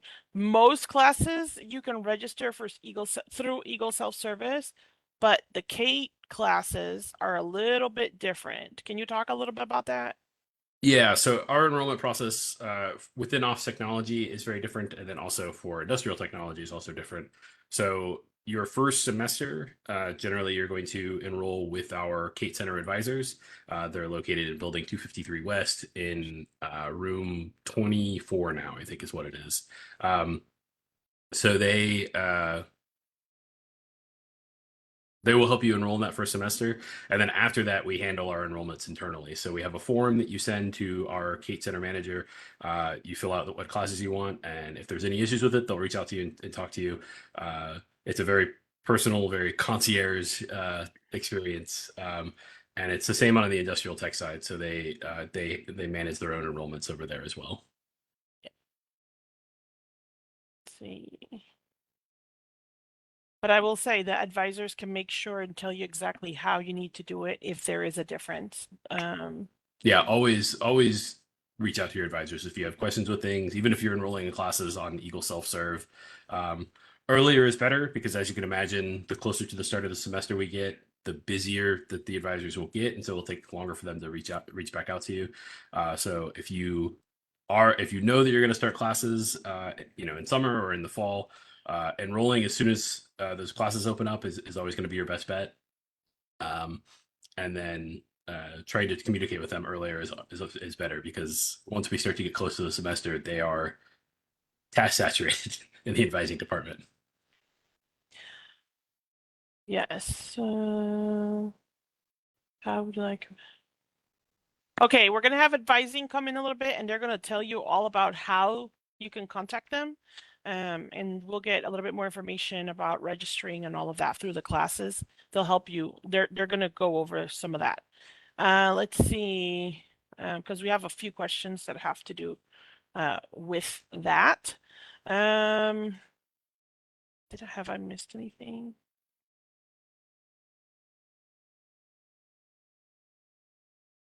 Is there anything that maybe in that you as professors can have seen maybe recently that has just been a like, oh no, oh, be careful with that. Don't go there. Oh, stop. No? Nothing? I would just say some of the repetitive things that we see each semester is the lack of participation, and then, oh, I missed all my assignments. What do I do now? Well, it's kind of late at this point. So I would just say that is one of the biggest repetitive, not just recent, but repetitive issues that we see, is just all of a sudden something happens and students realize, the light bulb goes off, and they realize, oh my gosh, like, what do I do now? What you do is make sure to have your plan, use time management, reach out when you have questions. If you're feeling overwhelmed, don't keep that to yourself either. Student success and persistence definitely has people that will be able to help you with all of those things if you prefer to go to them. And they do even have a special resource on campus specifically for students that need help with dealing with just life in general, which you'll probably hear about here later on. So I would just say that, thank you, Marcelli, that my biggest repetitive issue, and even current, with my students, are those that are not focused on class, and are letting too many things get in the way, or just forget that they had class and tell me that, hey, I forgot I was enrolled in this class. Can I get started? And then at that point, of course, it's too late, truly. But reach out to us and see if there is any way that we can help you along the way. I'll say, going back to a tip for college, and sort of piggybacking on Dr. Reese's comments, learning to say no is very important as a student. You only have so much time in the day, and while you're enrolled in school, you really have to get good at just telling people no, that you can't do that, and that unfortunately you have to do homework tonight. And it could be stressful, and it could be hard, with friends and family, particularly things that you normally get used to doing. But you've got a good excuse. You're going to school, you're working on school, but just learning to say no to folks when they ask for stuff is very important, because you've only got so much time, and it's it's going to take the amount of time it's going to take to do your work. So. All right, let's see. With working through college, I work overnight from home. Would weekend classes be possible on campus, or on weekends would it only have to be online? And I did ask her what her degree plan, because I think it was teacher education. Okay. I thought I she was coding. I don't know the answer for teacher education. There are some that do offer, some departments that do offer evening and weekend classes. To be perfectly honest, though, for all of those that we've ever offered in the business department, we've had to cancel those. We've even tried to offer some Friday classes, but definitely reach out and see what that department might have, because that might be one that is more popular to be able to have those classes. Okay. See, I'm currently enrolled in UMHB. This is my first semester at CTC. I planned on doing a semester of classes during the summer. Yes.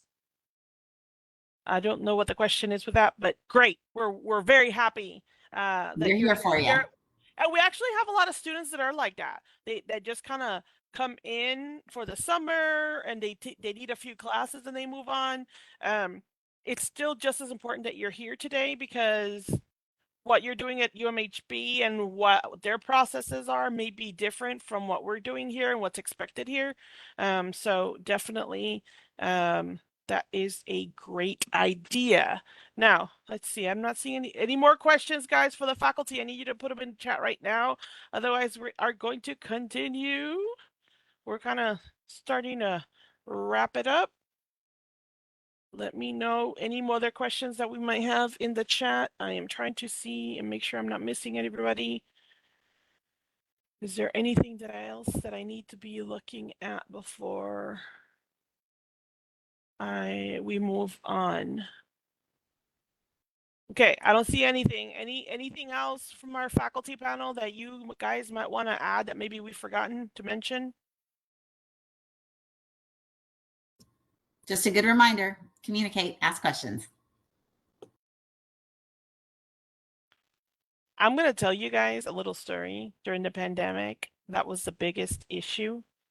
I had faculty, all they were complaining us, we're trying to reach out to our students and they're not letting us know how they're doing, if they're okay, if they need help. Your faculty here cares. And if they reach out, just respond to them. I'm going to say that. If they reach out, respond to them too, because like Dr. Cruz said, she's just waiting for you there just to reach out and get some answers. So yeah, and I hope that we really do care. However, we are also going to keep you accountable. You can't come into my office and say, "Oh, I didn't do 10 weeks worth of work. What can I do?" And then I'm a little bit, give you a little bit of tough love, and then you're like, "She doesn't care." I do. Okay? But what would it look like if I told my boss, "Oh, I didn't do the work, the work that you assigned me 10 weeks ago. I didn't do it." My boss would fire me, right? So remember, it's all about learning, teaching you those skills that you are going to need past this. Is meeting deadlines. Those are things that you're going to have to do in the field, right?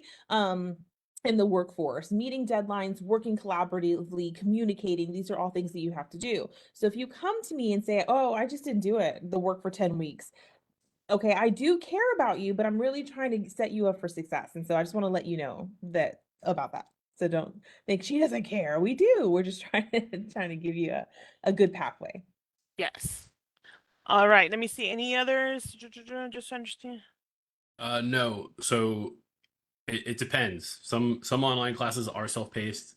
Some are self-paced with milestones. Some are have synchronous meeting times where you actually have to like go to a Zoom meeting, and it's like a specific time of the week. Some you can you have the option of either of those, where it's pre-recorded or it's a specific time you can go to be when it's being recorded, and then you can watch it in the future. Some do not have that at all. It just depends on the specific class. We have a ton of different modalities, so make sure you're checking your syllabus to see what the actual modality is for that class, whether it's self-paced or traditional or synchronous or any of the different modalities that we have. I think somebody posted all the different modalities. there's like 6 or 7 modalities that we have right now for classes at CTC. So there's a lot of different options. Yes. And just so that everybody knows, the question is, are all online classes self-paced? And the answer is no. That's where the modalities come in. Okay. I apologize. That was the code OLDL. I don't know what that means. I think that's online distance learning, but that was kind of like an old OLL code. It's still just an online course with due dates. Yeah, I think that's just a traditional online. Okay. So that means you are going to have dates by the end of each week at least, or something along those lines. I have a distance learning class, but the code is TUI. I don't know that that's a code. I think, is that one of the new synchronous virtual ones that we just started doing? No. See, if it doesn't look right to me. That's that 14. It says code and it says 14 TUI. That doesn't look right. I'm using my English classes in person and the code says 03 TUI. I don't know what this is. We would have to look at it and see what's going on with that 03 TUI. That's not something. Look, if between these three they've never heard of it, it's really hard that's a case. I'll tell you, these are 3 of the most up to date and know the different codes that are out there and are kind of innovative in coming up with ways to teach a class. So we'll see if we can't help you out on the side. But all right. Thank you very much to our panel. As usual, I can't do this without you. You guys are amazing and you always step up and give us great energy and great information. So thank you very, very much for being here. It's time to move on.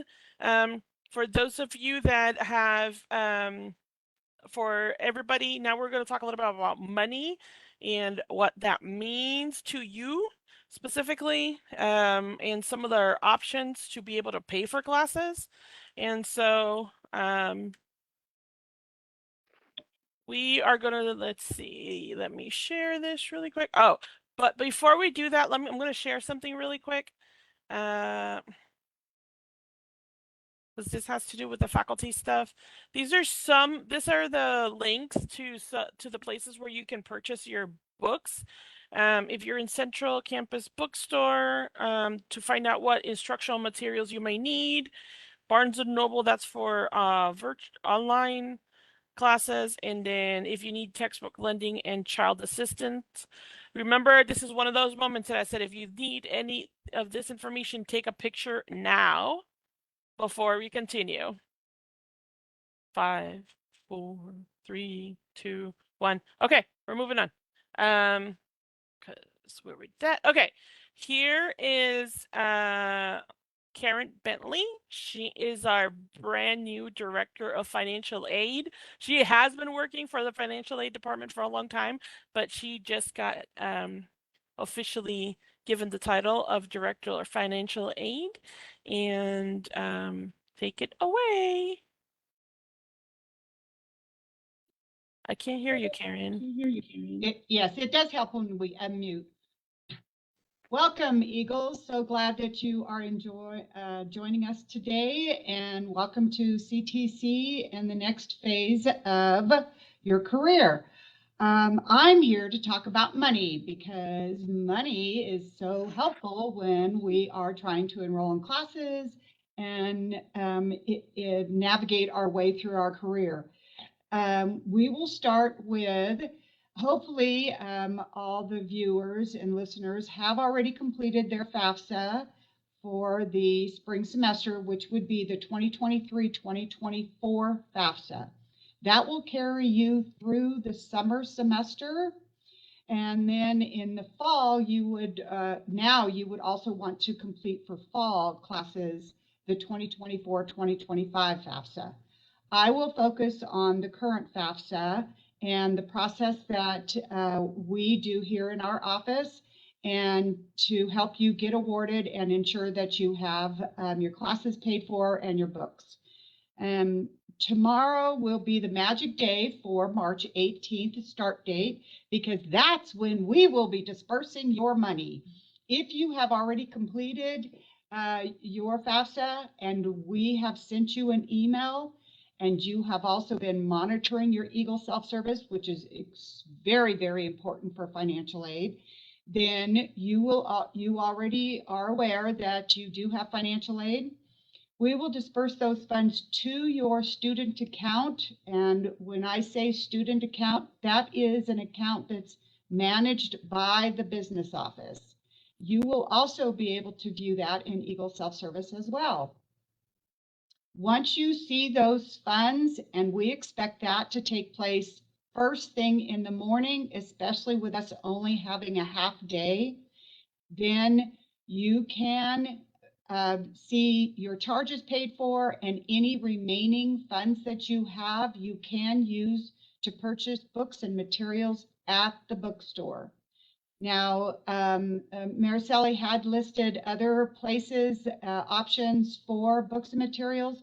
However, for using financial aid specifically, you can only purchase those at the bookstore unless you wait for your refund to come out to you, which is sent by the business office. And when you are looking at your, if you haven't already enrolled in classes, and or you're wanting to add additional classes, because we do have multiple start dates each month, for financial aid eligibility, you do need to make sure that those classes end by May 12th, or you will not get paid for those classes.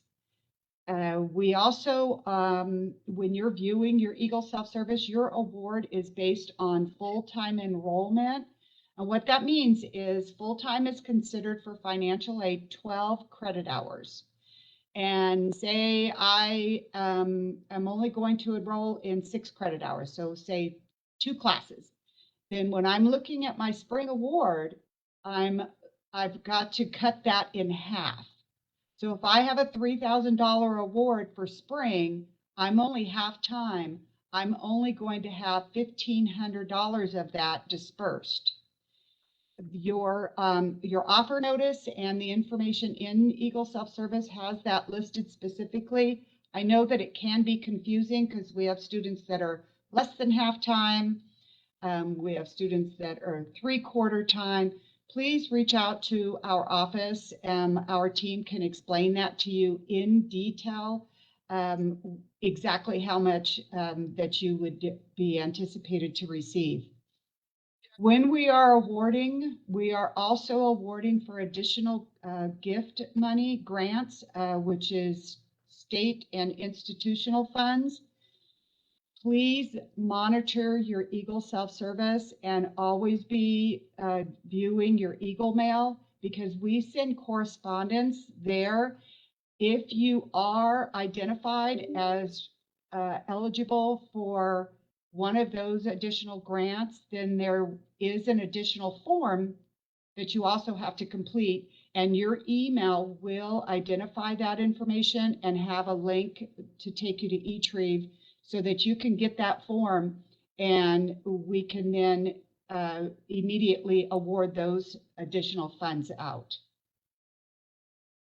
Bear with me, I have a list of things to make sure that I go over everything. I do have a question. Yes. I have somebody that's asking, does FAFSA work for transient students? No, unfortunately, and I was actually going to go over that, so I'll go over that now. I did see in the chat where there are some students that are coming here for the summer term, which we see that frequently. FAFSA specifically will not cover transient students. And I'm sure Jen will cover veterans education benefits for that population of students. So unfortunately, we would not be able to assist you there. If you have lower level classes, however, and you're at a partner 4-year college, then there's a possibility that you could be eligible for a consortium agreement. Only that is typically valid for fall and spring only. So moving on then to, we do offer loans here at CTC. The student, each student receiving financial aid is automatically calculated for a loan. We award it as an offered status because the student can determine based on what their cost of attendance is, whether or not they need that loan. We award enough gift aid typically that most students do not need that additional funding. Aviation perhaps, because it has a higher tuition rate and the additional cost for that could result in either a student loan and or a Parent Plus loan. We do have a deadline for March 30th coming up for applying for a student loan for spring. And we also offer private lending through Sallie Mae, and that is specifically for aviation and nursing programs only.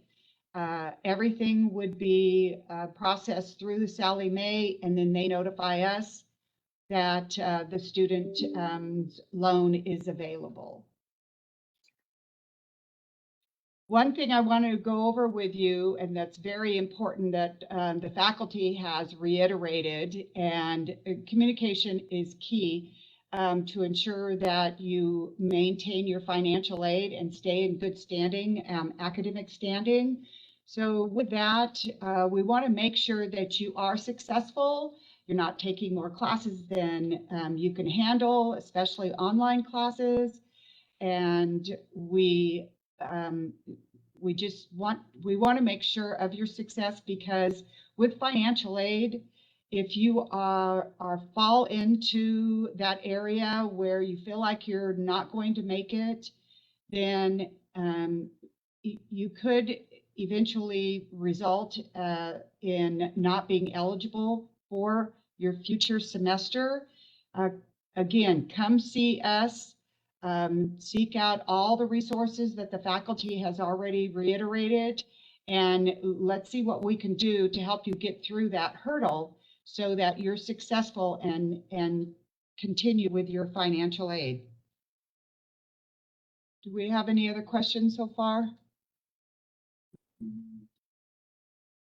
Most of what I'm seeing, the last few ones have been more on the veteran side. Okay. But can you a little bit explain about what's full-time and part-time for financial aid? Yes, full-time status is 12 credit hours. 3/4 time, which would be 9 to 11 credit hours. And half-time is 6 to 8 credit hours. And less than half-time is 5 credit hours. And your financial aid is broken down by that. It's considered to be federally adjusted if you're not full-time status.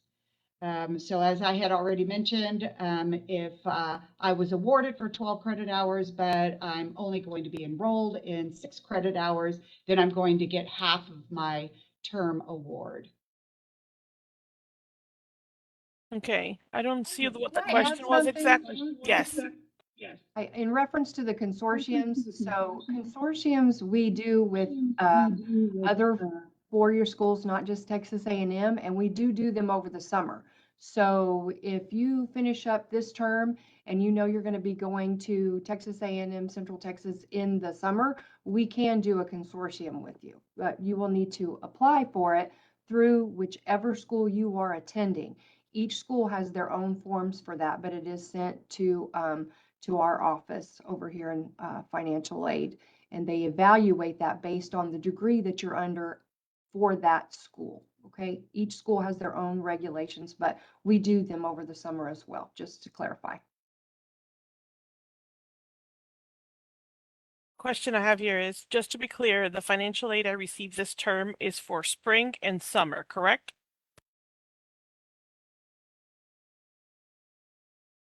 I'm sorry, I had to mute you, Karen. When you are looking at your award letter as well as in Eagle Self-Service, I refer back to Eagle Self-Service quite often because that has all of your information in real time. Whatever adjustments we're making to your financial aid, whenever we're dispersing funds, all of it's real-time information. So to answer the question regarding being awarded, yes, it will list how much you're receiving for spring and how much you're receiving for summer. But again, each term is required to be 12 credit hours to get that, to maximize, that's what we call it, maximize your financial aid. You will need to be in 12 credit hours. So with 8 weeks session coming up, okay, it's that delivered information or delivered classroom work has still the same expectation as if it was 16 weeks. So that's sometimes a consideration, even though you're looking at your financial aid and you want to say, oh, I want to get that full amount. Just keep in mind, 12 credit hours in 8 weeks is a lot.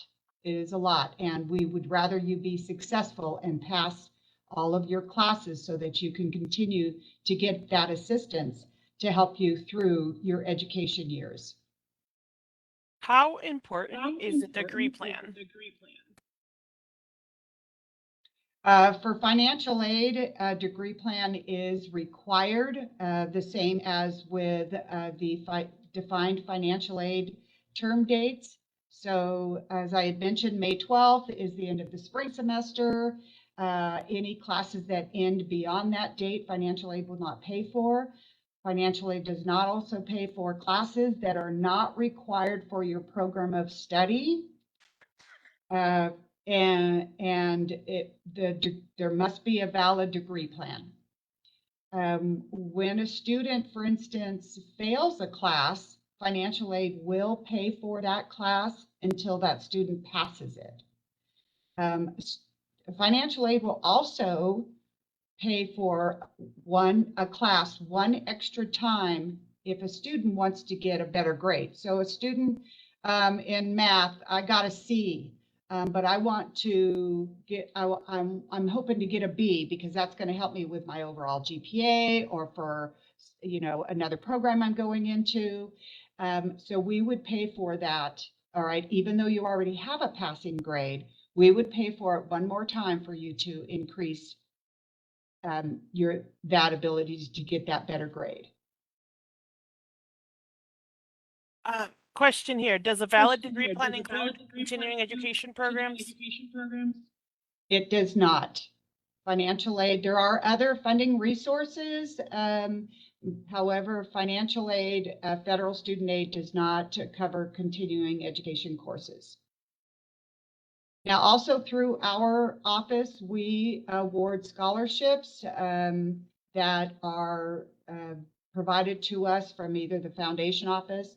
Students also bring in outside scholarships, and we provide the business office with that information, and then we also award that out. And so the student will be able to view that in their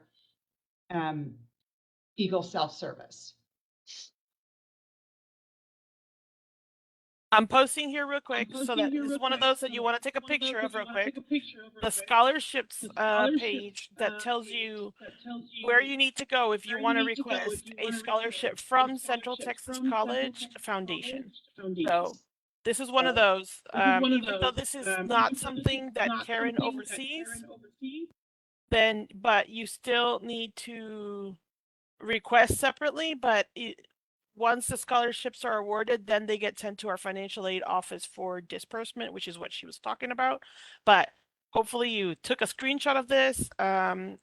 It's not open right now, but always be on the lookout because we know for a fact it's between like January or December and February that they're open for the fall semester, but every once in a while they'll open it up if they have extra funds that they want to give out. So be on the lookout for that.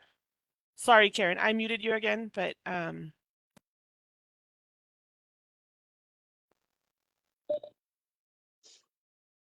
That's great. Thank you, Mariceli, for posting that scholarship. Anyone have any other questions regarding financial aid? I did put the financial aid email in there. I will add our contact information again in the chat. Our team is here to assist you. We're available by email, phone. If you're a local student, please stop by our office, and we are here to help you and guide you and get you through to so that you have what you need to help pay for your classes and your books, so that your focus is on your education and not having to worry about what the finances are to help you get through that. can I get you to give a plug-in for work studies? Oh, absolutely. We offer a work study program here. And what that does is it gives the students an additional award amount that they can earn while going to school. So the good thing about this work study program is the maximum number of hours you can work in a week is 19 and a half. However, your schedule is how we schedule you. You bring in what your class schedule is, what your availability is, and we want you to include your study time and anything to do with your education. And then we schedule you to work in whatever department that you may have an interest in according to that. Some of our work studies can only work 10 or 12 hours a week. Some others can work the full 19 and a half. We have work studies around this entire campus in almost every department. We encourage the candidate to reach out to that department that they may have an interest in, or whatever career that they have an interest in, because then that's where they're going to enhance and learn about that career a lot more as well. And then you're getting basic knowledge about work ethics and time, being disciplined, that you have to be to work here at this time. It's also something that you can add to your resume as you build upon that in going to school. We will be closing the window for the spring semester and opening work study program for about 5 weeks for the summer. The work study is on the on the financial aid webpage, and the application is there available as well. The only requirement is that we call it calculated need, and it's just a formula that's used by the Department of Education to determine how much you're going to you are going to use to help fund your education. And then you have to be in at least 6 credit hours, and you have to maintain a 2.0 GPA. And who's the POC for that? That is Shoni Morrow. She's the coordinator in our office. Perfect. Thank you very much. Her information is on our website. Perfect. So any other questions, anyone, just send them through the chat. I am here listening and watching the questions. I'll also be adding my information. Good luck to you in the spring. Thank you, Karen. We actually are going to ask Jen Stembridge for Veteran Services if she could just take a quick moment and briefly talk to us about our services here for our students. Absolutely. So good morning, everybody. My name is Jen Stembridge. I am a Veteran Services Advisor here at CTC. We are in the same building as financial aid, just upstairs. So, a few things I just wanted to kind of go over here today with you. There are a number of different chapters when it comes to benefits that you can utilize. Um, so, we've got chapter 35, 30, 33, and 31. Those are all things that we can help you with. There's a couple of other small ones, like 1606, but these are the main ones that we deal with. So, being as close as we are to a military base, we have a lot of people that come in here that are utilizing their benefits. And we're here for you guys to answer any of your questions. The very first step that you're going to want to make sure that you do is that you go to va.gov and apply for those benefits. If you haven't applied yet, that is a crucial step because without applying, the VA doesn't know that you're wanting to use those benefits. Also, make sure that when you are applying, if you are a dependent, that you are using your own information while applying, not your sponsor's information, because that won't direct the benefits to you. That'll try and log you into somebody else's. So there's some instructions here on how to apply for your benefits. And if you want to take a screenshot of that so that you have those instructions, go right on ahead. Michelle, if you want to go to the next one. So VEC, that's something that we use here internally at Central Texas College. A VEC, basically, that's the Veterans Enrollment Certificate, and it's a form that you guys will fill out through eTrieve. This is what tells us to tell the VA that you're going to utilize these benefits. The reason that this is important is because without this, we don't have, this is what triggers us to contact the VA and tell them that you're using these benefits. If we don't receive that, they don't know that we don't know, they don't know, and you don't get your benefits. It's also extremely important that anytime you change classes, you pick up another class, you drop a class, we need to know. So if you pick up a new class or you start a new term, we need a new VEC. If you drop a class or withdraw from a class, we need an email letting us know that you've done so. That way we can report that to the VA as well. And then I think there's one last slide. When should you submit your VEC? When you register for your classes. So the sooner you submit those VECs, the better, especially during our high volume times, which is when we're coming into fall and when we're going into spring. The sooner you do that, the better, so that we can get that done, get your benefits, all set up so that when you start class, you don't have to worry about that. Again, if you drop or withdraw from class, we'll need to know that. And I will put my information down there in the bottom. I know there's been quite a few questions in the chat. I've been trying to keep up with those and answer those. Please feel free to reach out to us, send us an email, give us a call, stop on by, and we can help you guys with any questions you have in regards to your VA benefits or education. Can you talk a little bit about this? Yeah, so James Morgan, he is the counselor that we have here. He is specifically for Chapter 31. It used to be called Voc Rehab, but he works with the students who are like disabled and such, may not be able to go right into the workforce straight from the military. Sorry, I've got his information all here.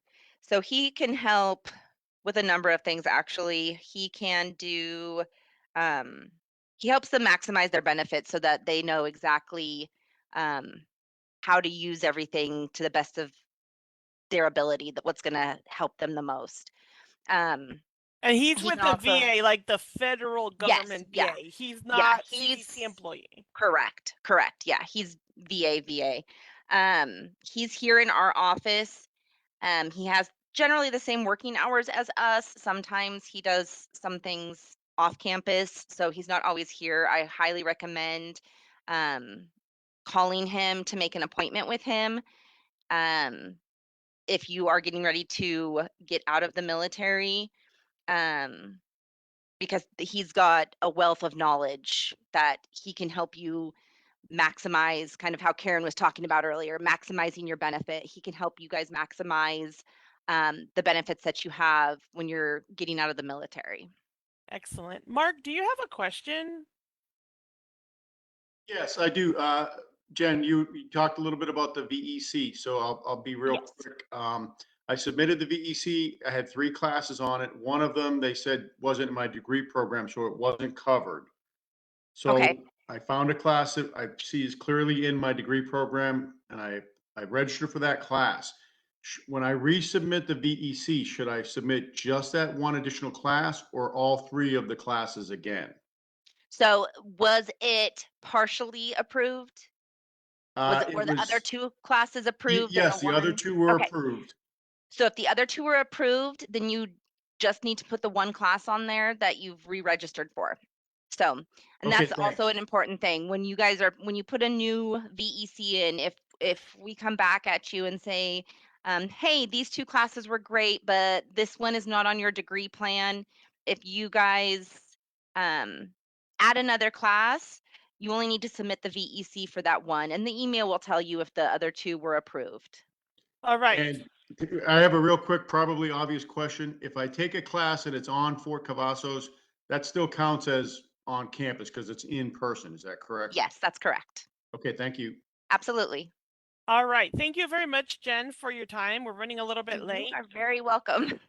Thank you. But now we have advising coming to talk to us, and specifically, we have Richard Lewis, who is a CTC legend in his own way. So, Richard, why don't you tell us a little bit? Do you need the PowerPoint, or are you going to talk? You can leave that up right there so that way they have, contact information and all that good stuff. Okay.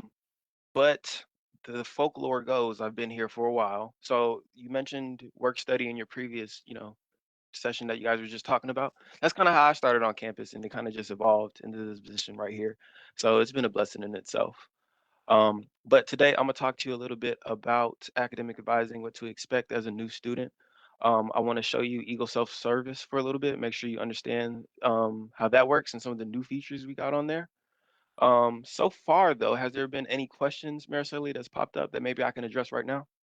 Yeah, we actually had a lot of them about like, how do I know what my class, is my Send them class at like in me. person, or is it, hmm if it's DL, is it with hmm self-paced with milestones or just regular? Okay. How do we know all of that? Yeah, I probably might answer a lot of those questions as we go along the way then. And then of course, if something pops up, feel free to let me know. Yes. Um, but I'll just start with Eagle Self-Service right now. And I'm gonna share my screen if that's okay. Yep. Cool. Where am I at? Mm, mm. Are we able to see this over here? Yes, sir. Cool. So this will be Eagle Self-Service. This is going to have a lot more than a typical student would see, but this would be the general screen. And just to show you how I got here for anybody that hasn't been on there, this is our main web page. If you go to Student Tools, you'll be able to see a list of things. And I clicked Eagle Self-Service, but you might want to get familiar with Blackboard, eForms, student email. And if you have questions with any of these platforms, you can follow up with us and then we can kind of get it settled. And this is what that login screen looks like. And then after you successfully do that, it'll bring you here. So the first thing I wanted to do was show you guys how to look at your program requirements online. For that, we're going to go to Student Planning, and then we're going to go to My Progress. As of right now, this program says Academic Undeclared. And if you had a program, this is where it would be. This is where it pop up for you to see your requirements. But let's say you are on a program and it did pop up. I don't know, you're on General Studies, for example, but you wanted to see what a new program would look like. You can actually click View a New Program. It'll give you all of our, certificates and degrees, and you can click one. And what it will do is show you the new program with all of your new classes populated in there, so you can kind of get an idea of what you've done and what you still need. But we're going to use this as an example to see how to look at our program requirements. And this degree is Accounting Technician. And what we'll do is go to the Accounting Technician major requirements. For an example, if you hit Show Details, it'll pull up all the different sections you need. And then within each section, it kind of tells you what you need. So for group A, accounting, if you hit show details, it tells you that you need 3 different groups, and it tells you what classes to take for the groups.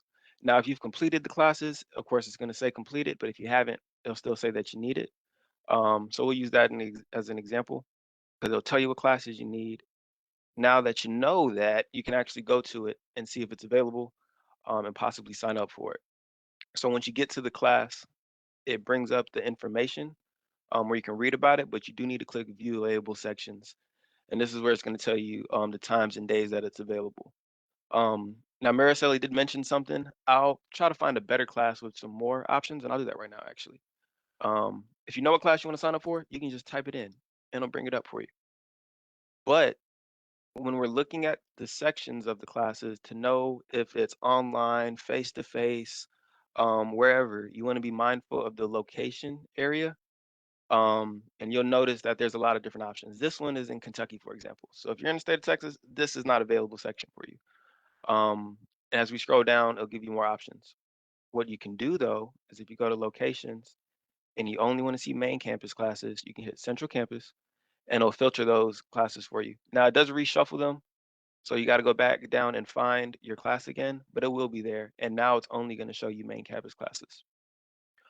Going back to that, for distance learning, there are some different codes that we have, and the main one would be online lecture and then online self-paced. The difference between those is one of them has specific due dates and one of them has recommended due dates. So depending on your student style, you might pick the one that's appropriate to you. I want to go back to what I was doing before with the accounting class. So let's say we found that we needed the accounting class. We found the one we wanted. Let's say we want this one. Starts summer, June 3rd, ends August, online lecture. Cool. I'm added to my schedule.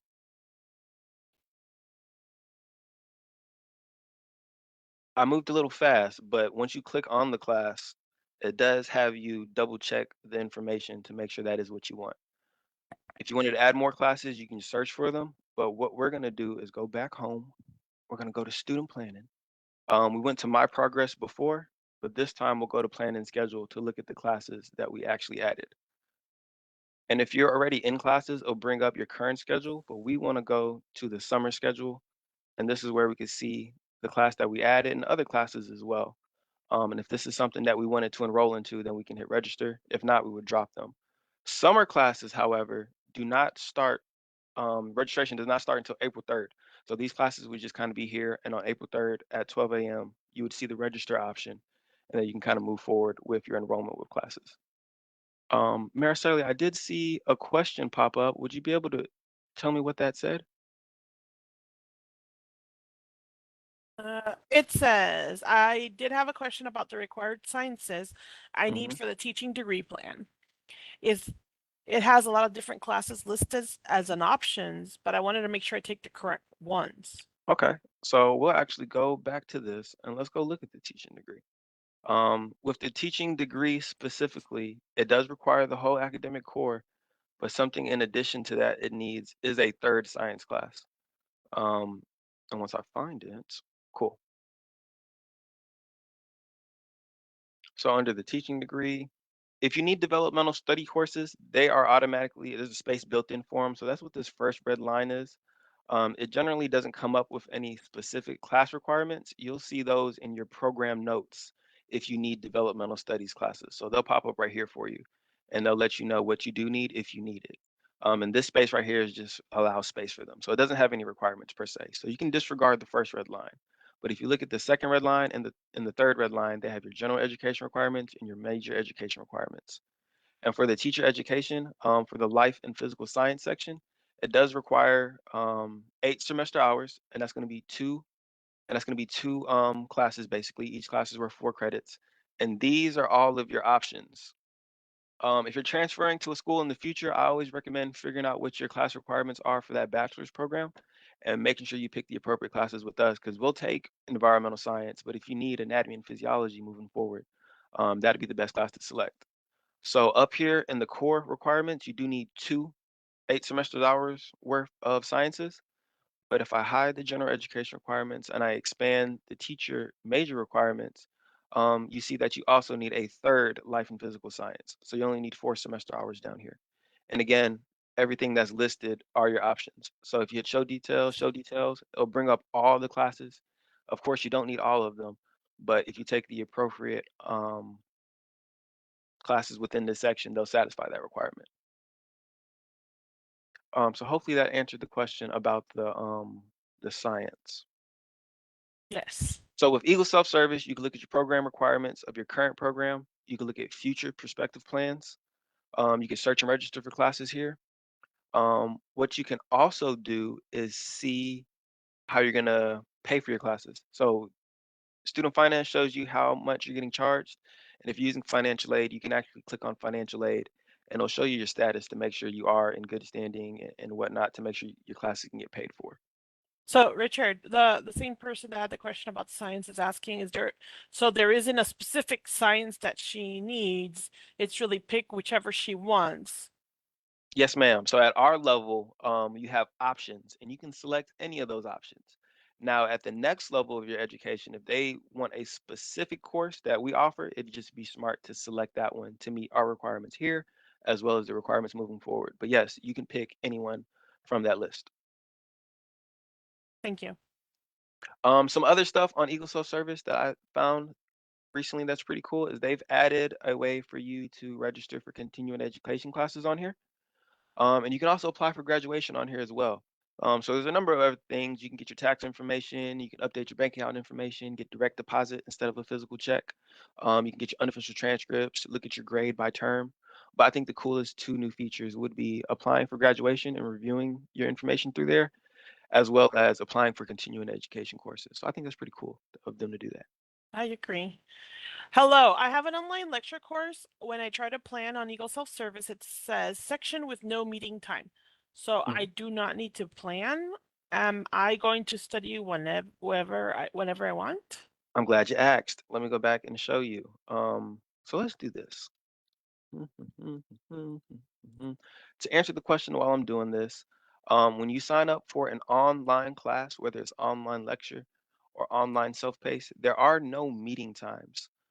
So you don't have to log in at a specific time or a specific day to complete the class, but you do want to make sure you're being mindful of when assignments are due and things of that nature. So when you start an online class, there are some assignments due in the first week that make sure you are indicated as a active student.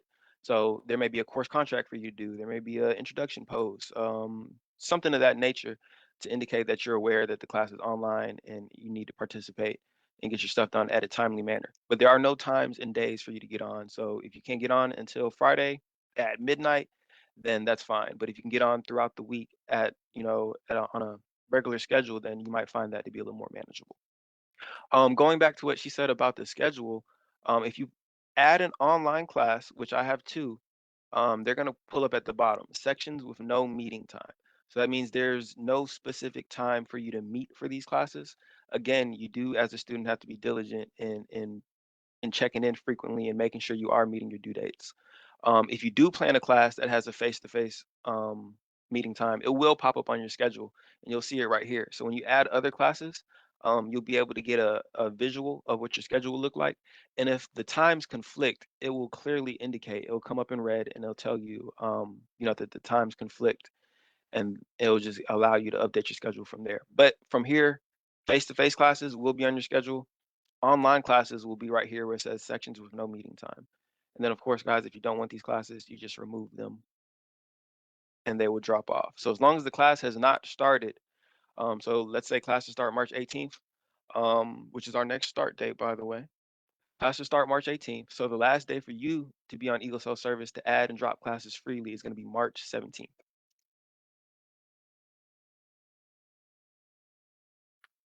Questions, comments, concerns so far? I don't see any other ones. Anybody else have any questions? Please type them in. This is your time for advising. And then of course, if we don't answer your questions right now or you can't think of any, reach out to us early and reach out often whenever you need to. I know we're recording this now, But I was gonna say if you put up that slide information again, you can reach out to us via email, via phone. Eagles on Call is our hotline for students, typically for students outside of Texas. They're open from 6 a.m. to 11 a.m. So, like people in Germany who are awake while we're asleep, we'll have somebody available for them. And then the Kate Center advising is going to be for our technical education. So, students doing the welding programs, craftsman trades, automotive. You'd want to contact that department directly because they have some better personnel assisted for you. So this is the one, and then this, let me go back to the one we had a moment ago. Oh, I said it. What did I do? This is the other one. Yeah, that's us. That's the advice, yes, because it's got two sides. All right. Anybody else going once? Oh, okay. So Richard, there was something about a 14 TUI code as a. Have you ever heard of that? I have not. Can you tell me more? Oh, Sierra. Okay. Is it in the chat? Maybe I can look at it. Yeah, it is. I just don't know if you have it. But can you check in with them and see in the chat if you can figure it out? Because I we do were not talking see about the. anything about a. Oh, okay. Is he able to assist me with the 14 TUI code? I'm not too sure what that. It says I have this in class, which is speech class, and the code says 14 TUI. Is this after you've enrolled into the class and you get on Blackboard, or is it giving you an error message when you're enrolling into the class? Because unfortunately, I have not heard of a 14 TUI code. But if it is giving you some type of issue with enrollment, you can follow up with us. But after you're into the class and you're having issues with the assignments, that might be an instructor issue. So, Richard, can you maybe check in with her and maybe oh, Karen says it might be an accounts receivable code. But can we can somebody And we can definitely Morgan or follow up with this. somebody, Yeah, we can follow up with can the we student. follow up with them? And then, because if you don't know what the answer is, I don't want to Yeah, I just try don't. to figure it out now, but definitely if we could follow up with the students so we could verify what that is. I am curious now. Yeah. I don't know how comfortable you feel giving your information on the chat. But definitely feel free to send us an email with your name and ID number, and you can address it to me specifically if you'd like, and I would definitely get on it. All right, can you put your info then for her, Sure. please? Okay, awesome. Thank you. All right. I am going to share something really, really quick before we go on. So we already saw these. Academic advising. Wait, this is not what it. All right, some important dates.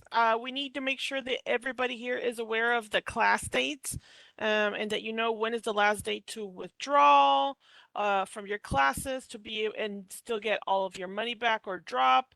There's a lot of information. Look at the class schedules and everything like that. So this is one of those take a picture slides and you can then look at the class schedule and look at the important dates that there may be. The other thing is how to pay for your classes. We talked about financial aid, VA, and scholarships, but certain people have to pay out of pocket. There's no way around it for them. And again, if this pertains to you, take a picture of this. This is how to get a hold of the business office. That way, if you're here in Texas, they may allow you to pay with you can either pay in person.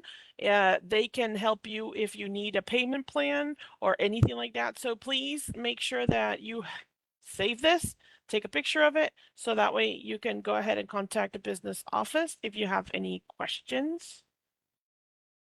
If you are active duty military and you need to pay for your classes, you need to send the tuition assistance to this email so that the classes can get paid. And then if you need to send us our your joint services transcript, this is what you need to do. So again, take a pic. All right. So it is time for our safety and security. Let me see. Do we have our campus police rep?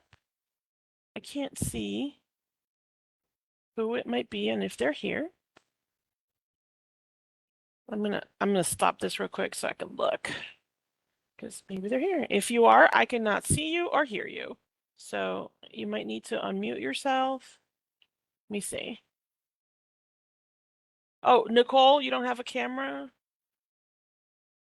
Oh, it's gonna be Nicole. I don't see Nicole though.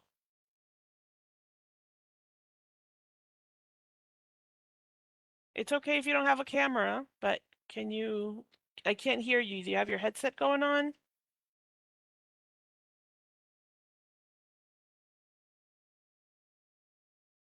Because if not, I do not see Nicole or Chief Baragon in the participant list. but they send me a private message right now. So they are here. I just am not sure.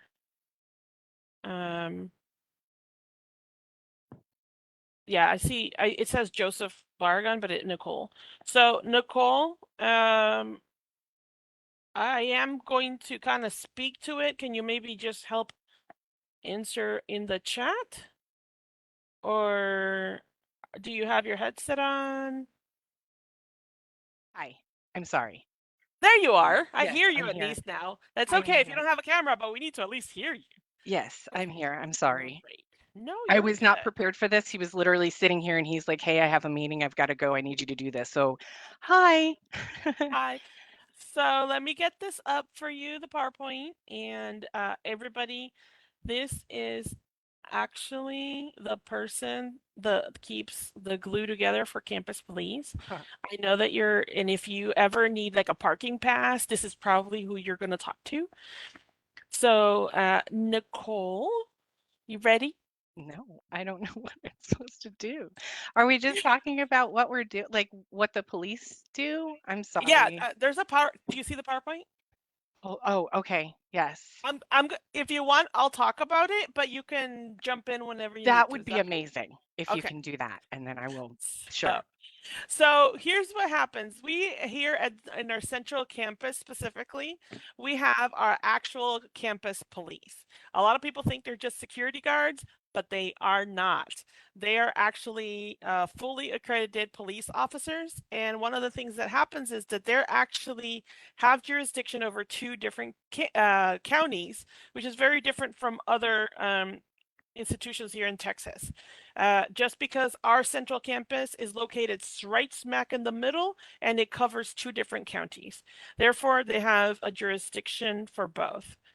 Even because we, as Central Texas College, we have a very large service area, they also will collaborate with other police office entities, and they will actually help to make sure that our students are safe regardless of where they're located.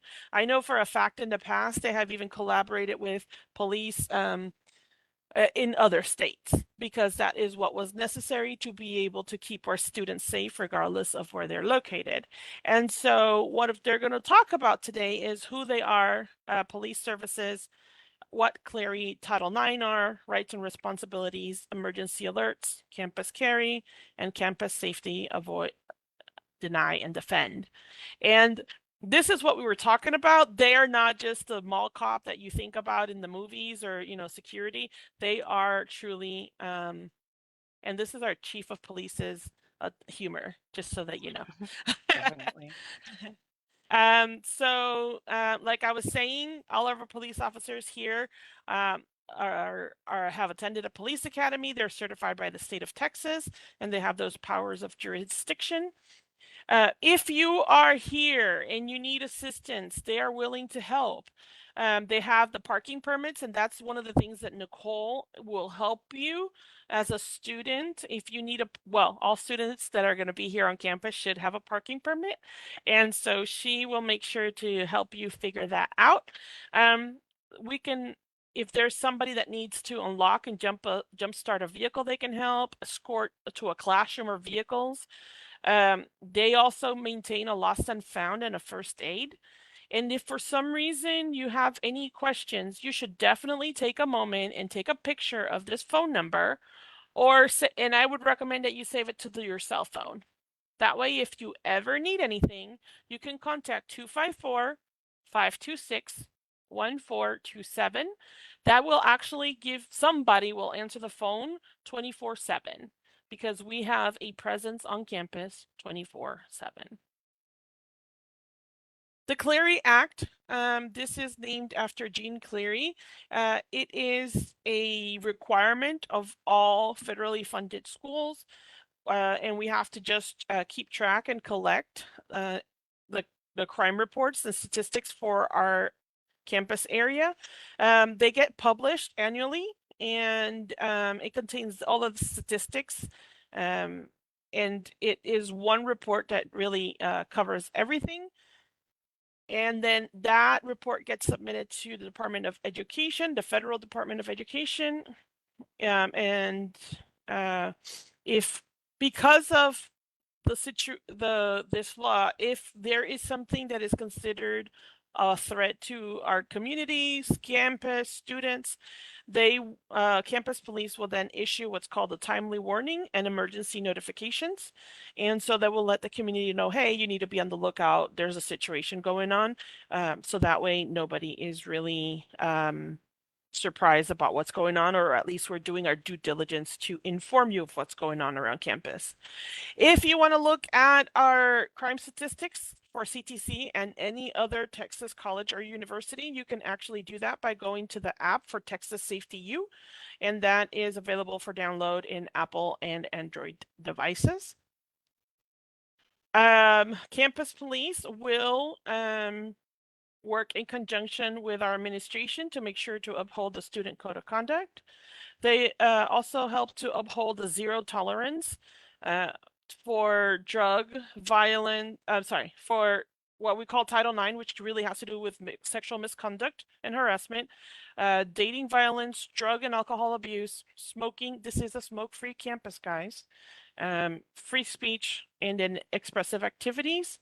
And of course, as regular police officers do, they make sure that they uphold any violations to the law. This is another good slides that are coming up. We actually have an emergency alert system. I really like the emergency alert system, especially around the winter time, because if there is a freeze, that's how they're going to let us know, hey, there's something going on and you don't need to come to campus. We recently had one because they knew that out in the highway here in front of the campus, they were going to have a simulation that was not going to allow us to easily access our campus for a long period of time. And so they sent out that alert to let us know, hey, this is what's going on. You need to avoid this road, or you need to be doing coming in earlier, or whatever is going. They let you know what's going on and what you can do about it. Some of the applicable situations include unscheduled closures, evacuation of campuses, hazardous exposures, etc. Ooh, I see a question, Nicole, and you're going to have to answer this one. Do I need a parking permit if I have a handicap DV plate and plan on parking in a handicap parking spot? Yes, you should. If you're a student, you should. It doesn't matter where you park, you should get a permit. Thank you. Mhm. Campus carry. Pursuant to Texas government code, individuals licensed by the state to carry a handgun, or license holders, may carry a concealed handgun. However, it has to be in approved areas of Central Texas College and our service area locations. And military base, like we're right next to Fort Cavazos, of course, that you have to kind of follow what their rules are there. But we do have some gun-free zones, and that includes from licensed holders, licensed to carry holders. And that includes our early college high schools, childcare facilities, mental health care services areas, areas involving sporting or interscholastic events, our residence hall, with some exceptions within the hall. The other locations where there might be dangerous chemicals stored, any CTC owned, rented, or leased vehicles during transportation of minors, areas containing critical college infrastructure, areas where contractual or licensing obligations exclude carrying firearms, And if you have any questions, you can always contact campus police and they will clarify any questions that you may have as to what is or isn't considered a gun-free zones. We also have some signage that gets put up if there is a special event that requires that it be a gun-free zone. And so you will have to be on the lookout for those. Crime prevention programs. There is something called the Civilian Response to Active Shooter Events. There's a course that actually campus police will offer upon request. And that goes hand in hand with making sure that if you are somebody who would like a campus escort, vehicle assistance or anything like that, it kind of explains how all of that works. And you can also follow that with the iWatch Texas School Safety website, which is the see something, say something. Last but not least, there is a video and it's on YouTube. It's called Avoid, Deny, and Defend. We highly encourage everyone to watch it. This is very helpful for civilian response to active shooter events. We want to make sure all our students are safe regardless of where they're located, whether that be in our campus or in other places in public. We want to make sure that you know what to do if you have any questions or if unfortunately there were to be an emergency situation that you needed to know how to respond. And that is what I have. Does anybody have any questions for campus police? And is there anything, Nicole, that you think everybody should know that maybe they don't? You're muted. I know, I'm sorry. I'm here. You covered everything really well, and I apologize, I wasn't prepared. But no, I think just making sure that you've got the information as far as our phone number, and that number, it goes directly to our office, but then also is forwarded to our officers that are on duty. So 24/7, you'll be able to get in touch with us. Mm-hmm. And can you just let them know where you're located again? Yes, we're located in Building 211, directly behind the Enrollment Center, Building 211. So you'll actually park behind that building, and then you'll see our small building right behind it. And I'm going to ask you to reiterate the importance of not parking in a place where it has like reserved on it. Yeah, so all over campus, we've got several different parking lots. Each lot you'll see has spaces that have the words reserved marked in some spaces. Some of them say official use only. I think that's about it. And then, of course, you have your handicapped. There's some specific Purple Heart spaces as well.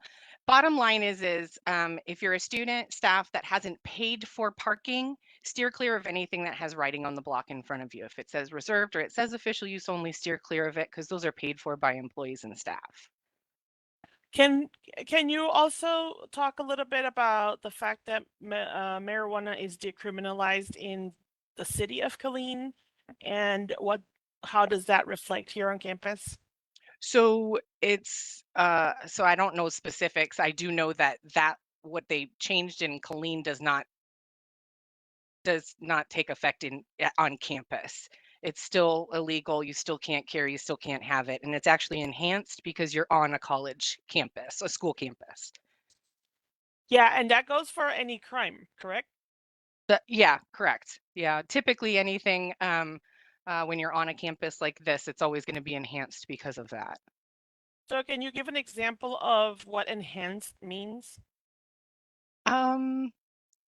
So So like if something was a misdemeanor out in Killeen, for example, would be considered a misdemeanor. So it can change the class of it. It'll go, you go from like a C class misdemeanor, which is like a speeding ticket. An enhanced one is going to go to an A or a B, possibly even a felony, because you're on a college campus. So everything's going to be worse here if you commit a crime. So that's what we're trying to explain. Make sure that you don't fall, harder than you need to. Mm-hmm. Yeah. Okay. Anything else that you think our students need to know? I don't think so. I'm sorry. No, I No, think you it's did okay. really well covering everything. Okay, I just want to make sure before we come on. All right, well, thank you, Nicole. Yeah, thank you. All right. Woo, we're ready to get into the fun stuff. Fun stuff. This is where I go in, guys. Student rights and responsibilities and resources. We get to talk about some of the fun stuff. And Larry, are you here? I know you're a busy guy. Let me see. Is Larry here? It's when I'm sharing, it's a little bit hard for me to see. Larry, can you hear me? Can you hear me? No? Okay. He might be doing something else. He's a busy man. Okay. So let's talk about a little bit. This is like the downer stuff, unfortunately, but we don't necessarily want to make it a downer. It's just something that we really need to discuss.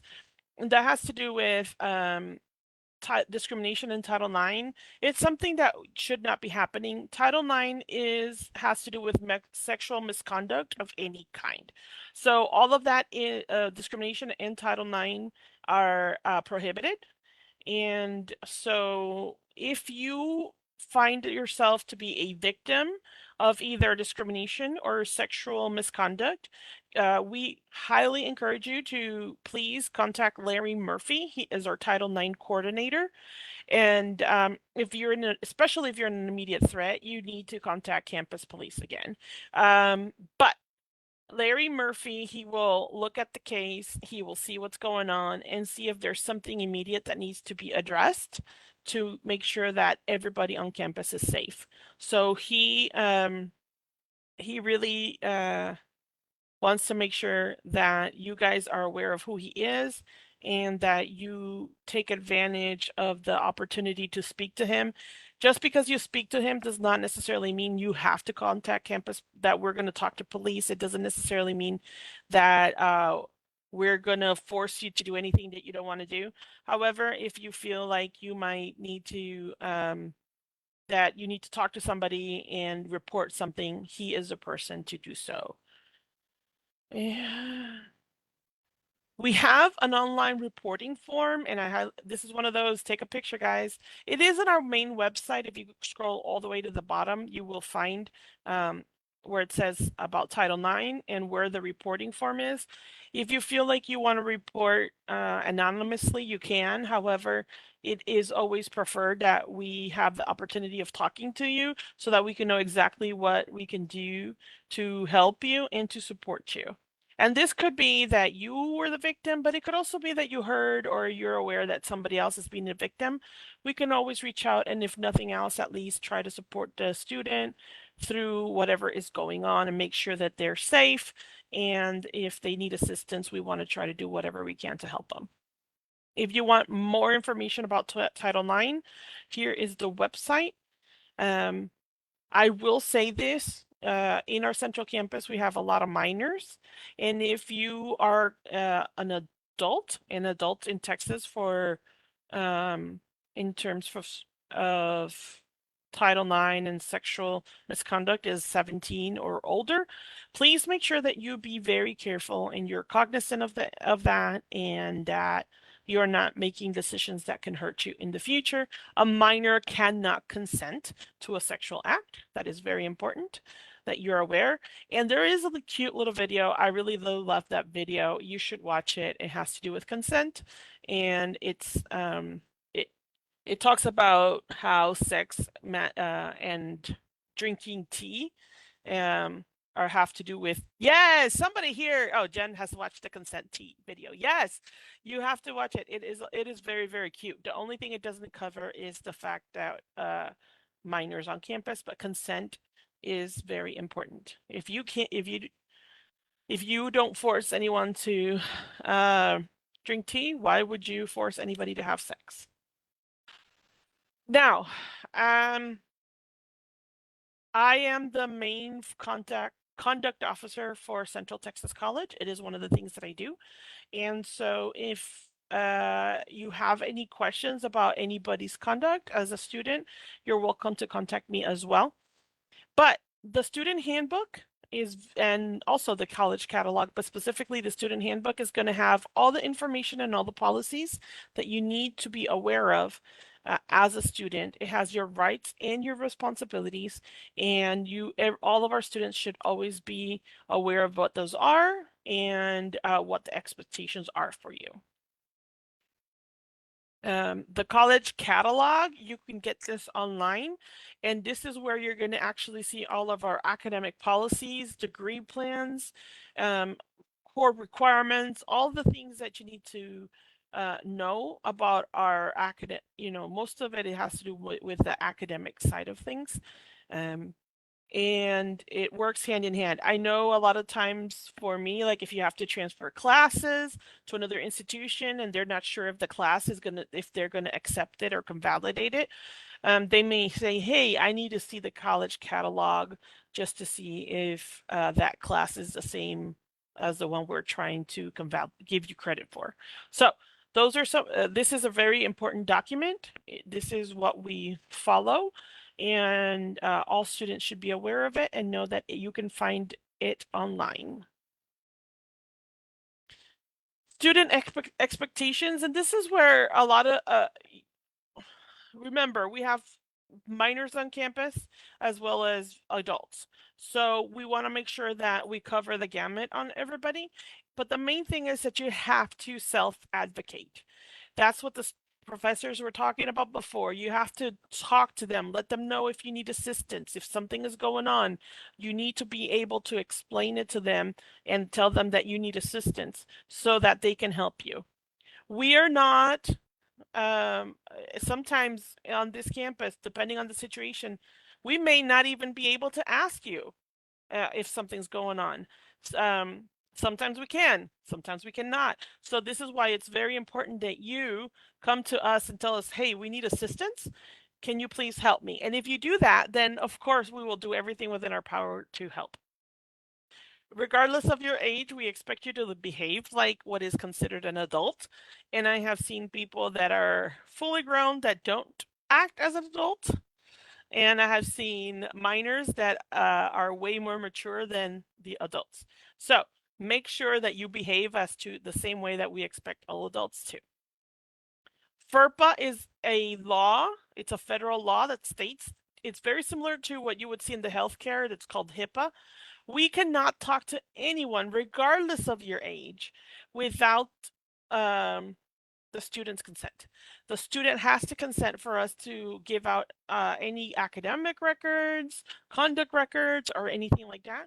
So if you, for example, want your parents to have access to your information, or a spouse, or somebody that's helping you, that you need to, in writing, let us know that you want them to be able to have access to any information.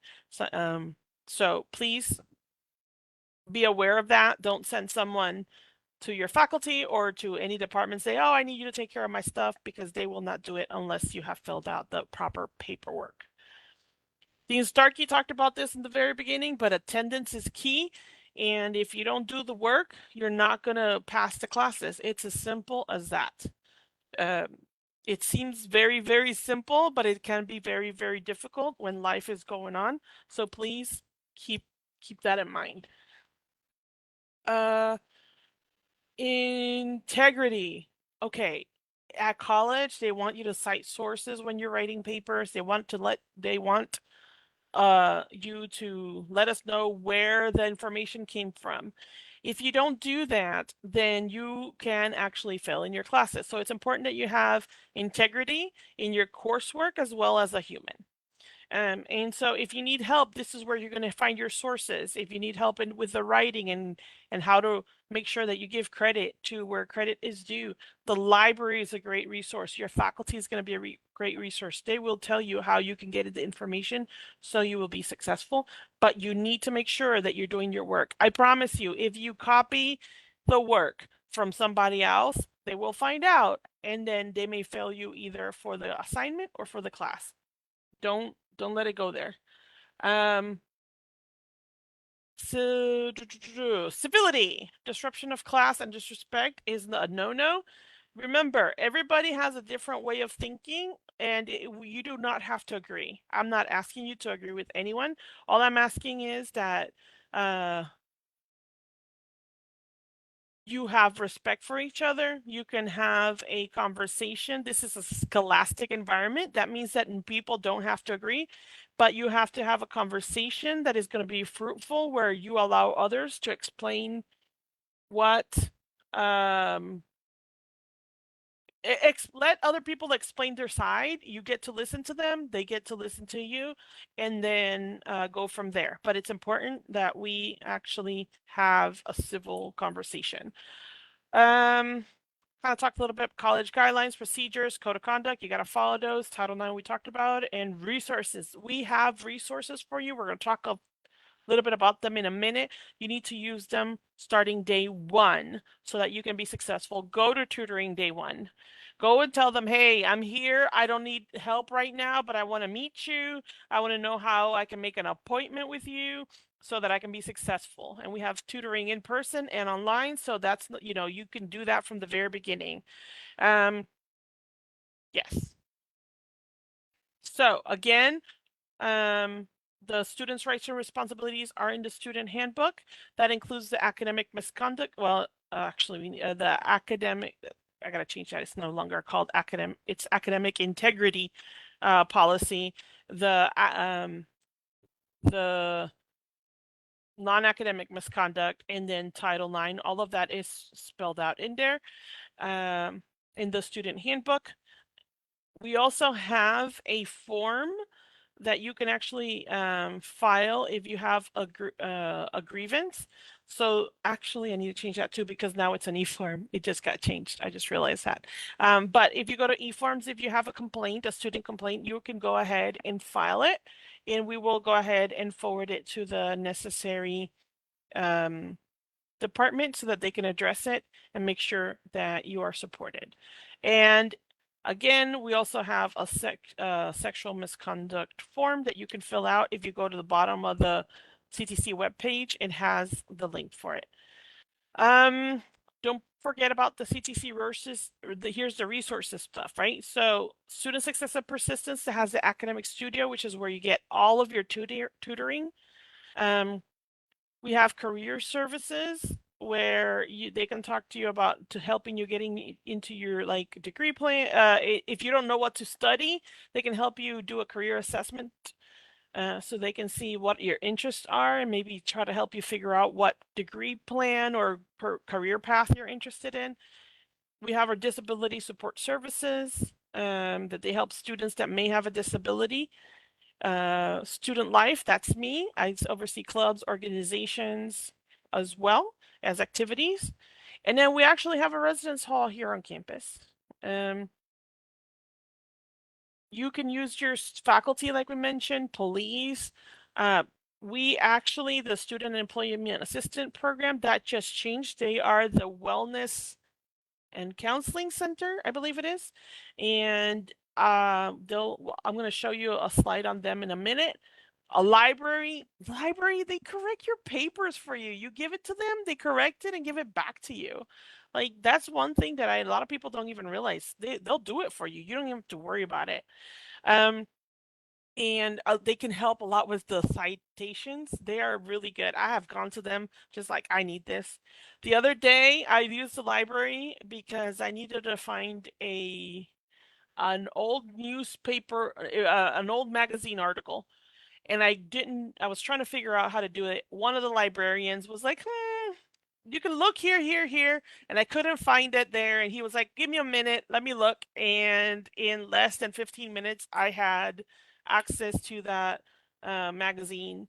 And they are amazing at what they do. So please use their services.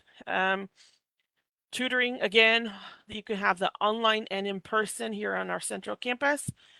We have student services, which is the academic advising, financial aid. You've talked about them. And then we have a gym. And you should definitely use our gym whenever possible. There's a whole website that has all the listings of our community resources because we want to make sure that our students are successful.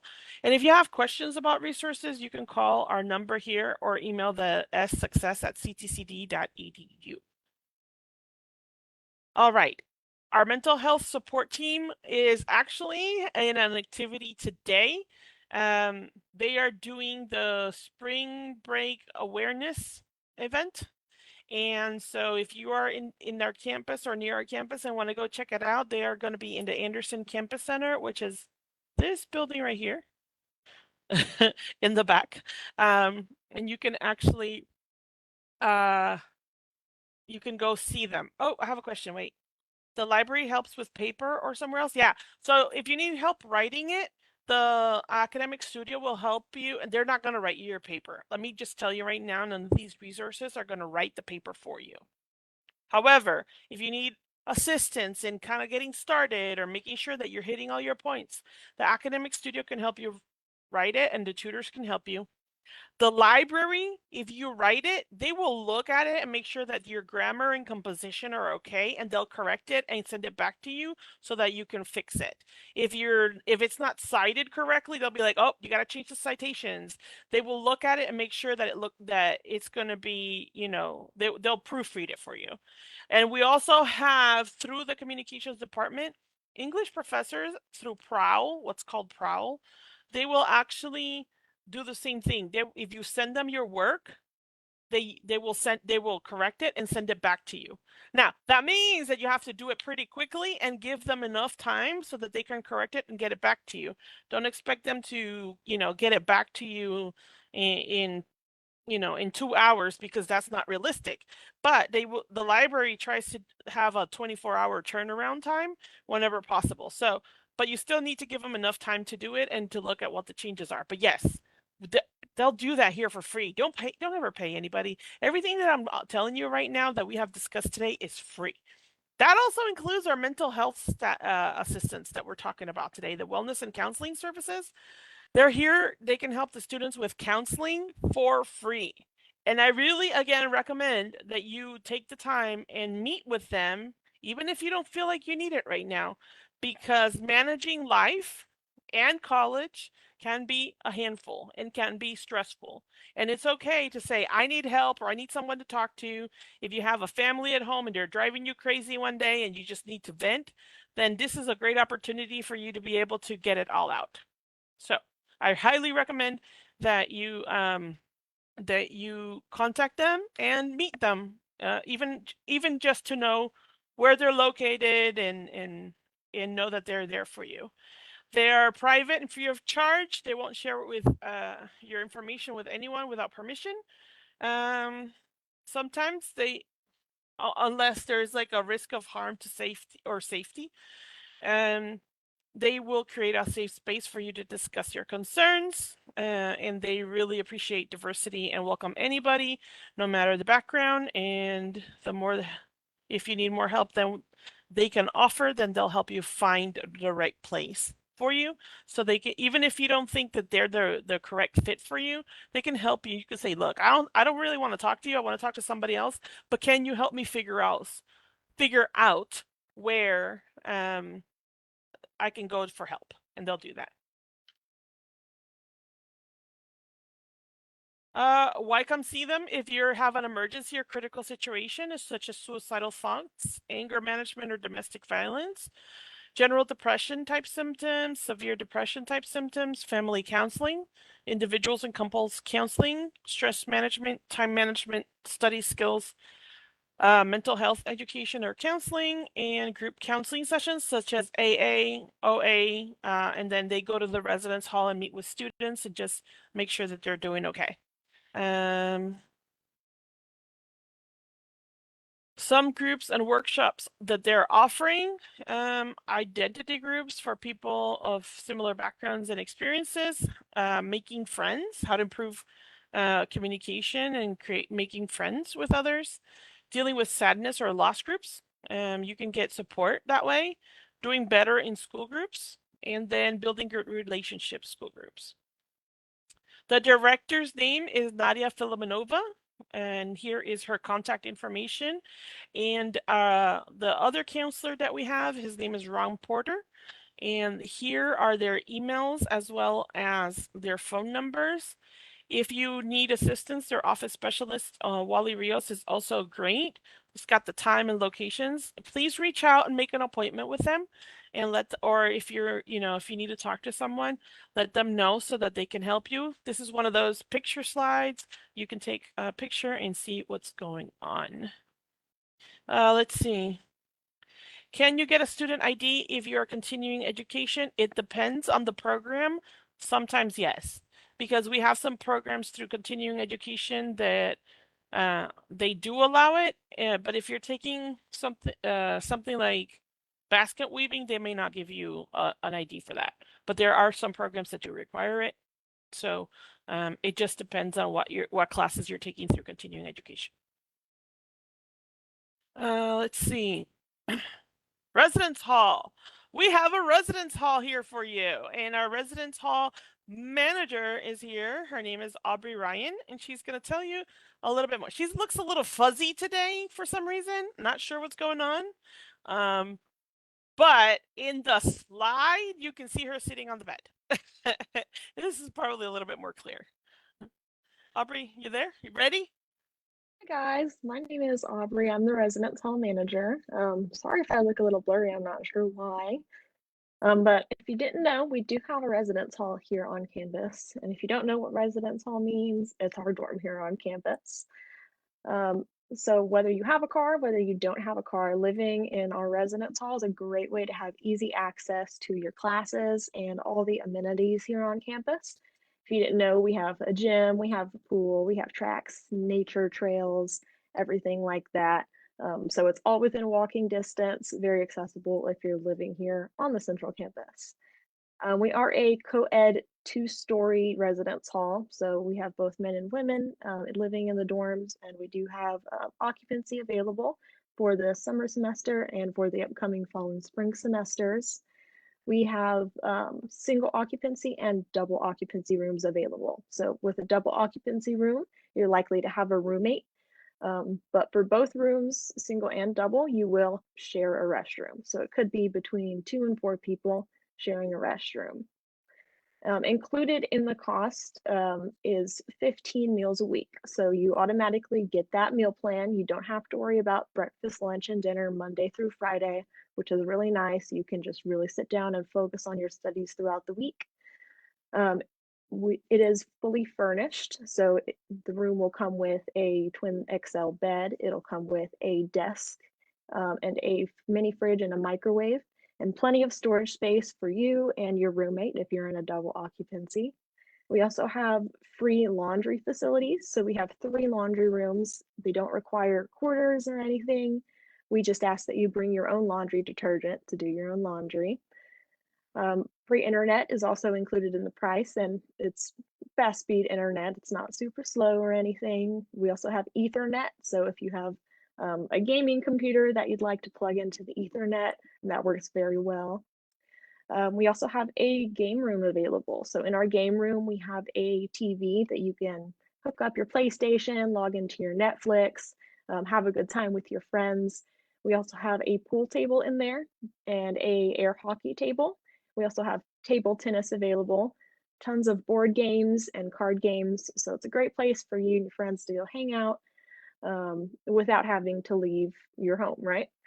We do have a study room as well. So sometimes it's good to get out of your room, get out of your regular environment to be able to really hone in and focus on your work. And the study room is a great space for that. And of course, we have our lobby area, which has some couches and some comfortable chairs and another TV.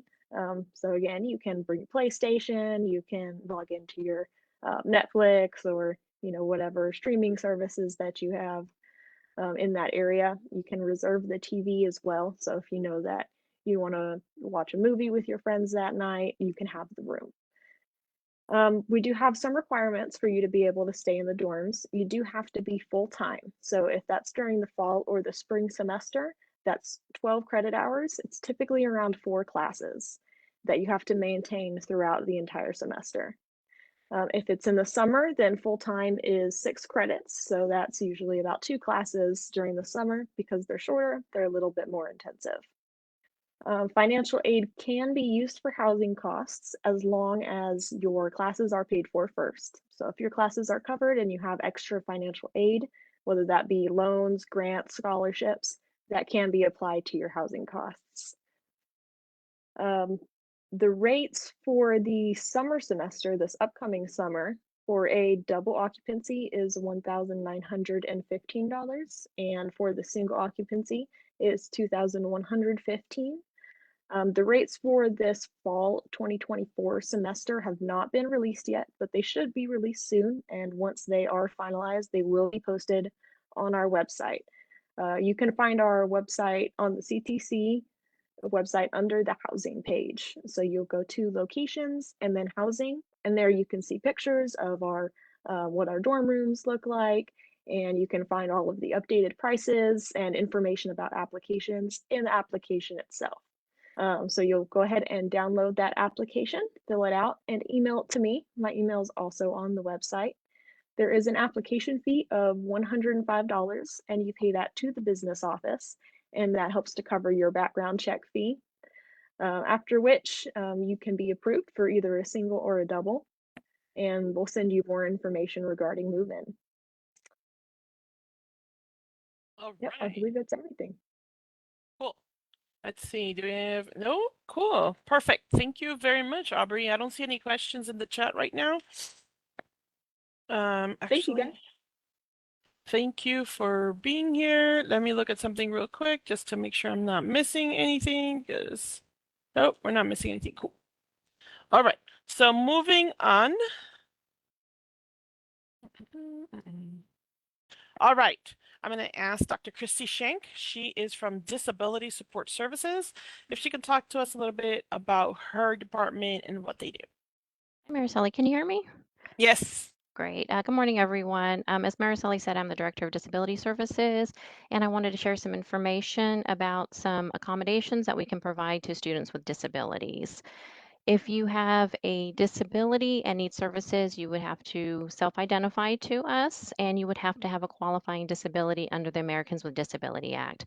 That means that you would have to have a disability that is either mental or physical impairment. If you're not sure if you have a qualifying disability, we recommend that you contact us and we can sit down and talk with you to see if you do have a qualifying disability. You also have to turn in medical documentation to us to substantiate a disability. The documentation must be current. That means it must be less than 5 years old. It must state what your disability is, what major life activity your disability affects. For example, learning, walking, talking, hearing, speech. There's a wide range of different life activities that can be affected by disability.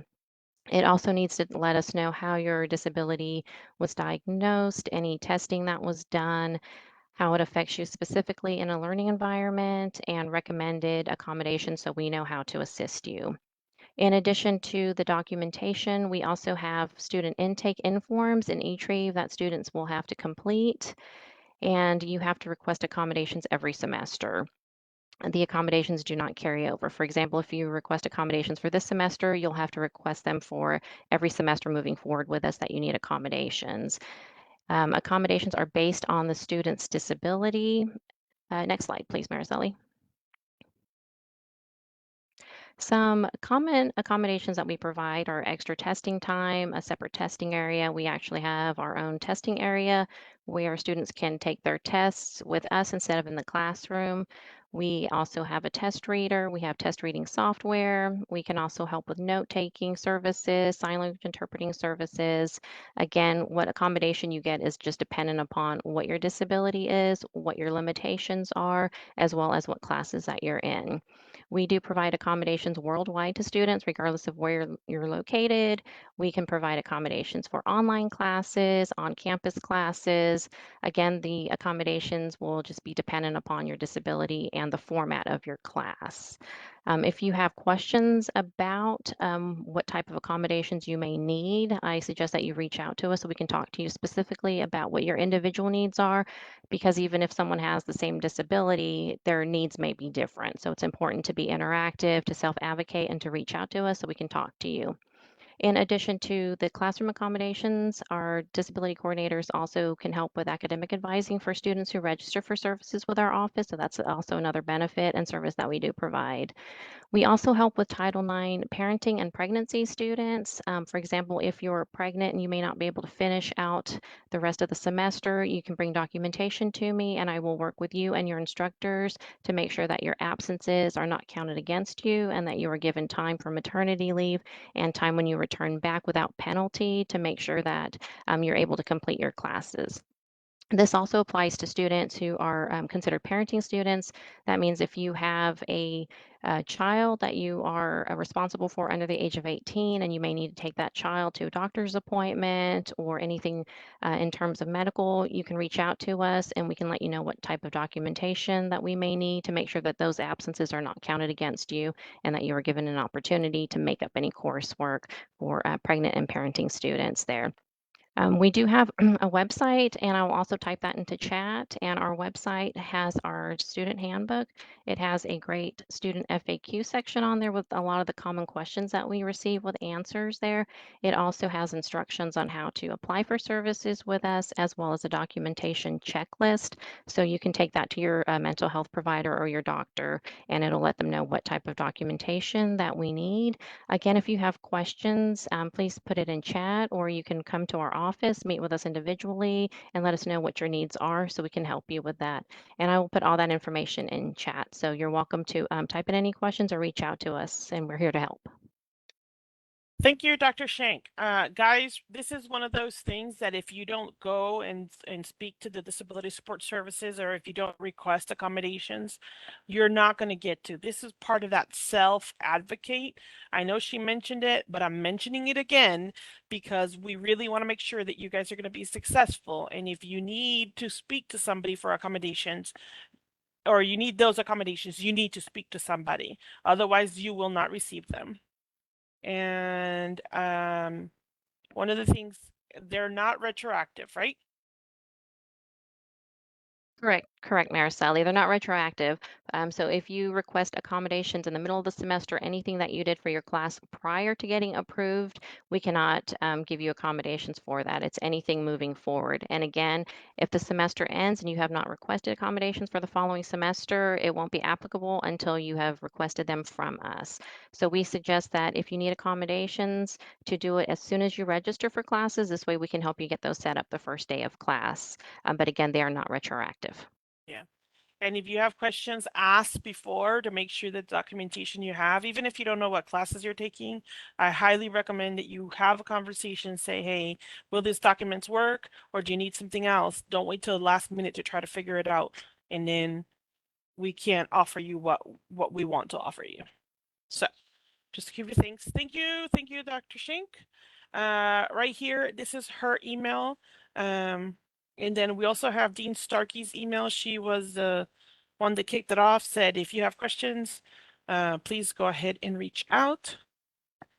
Now I'm going to ask Ms. Morgan Poe, who has been the one answering on the chat most of the questions, if she could talk to us a little bit about everything that she offers all of the students in the CTE courses.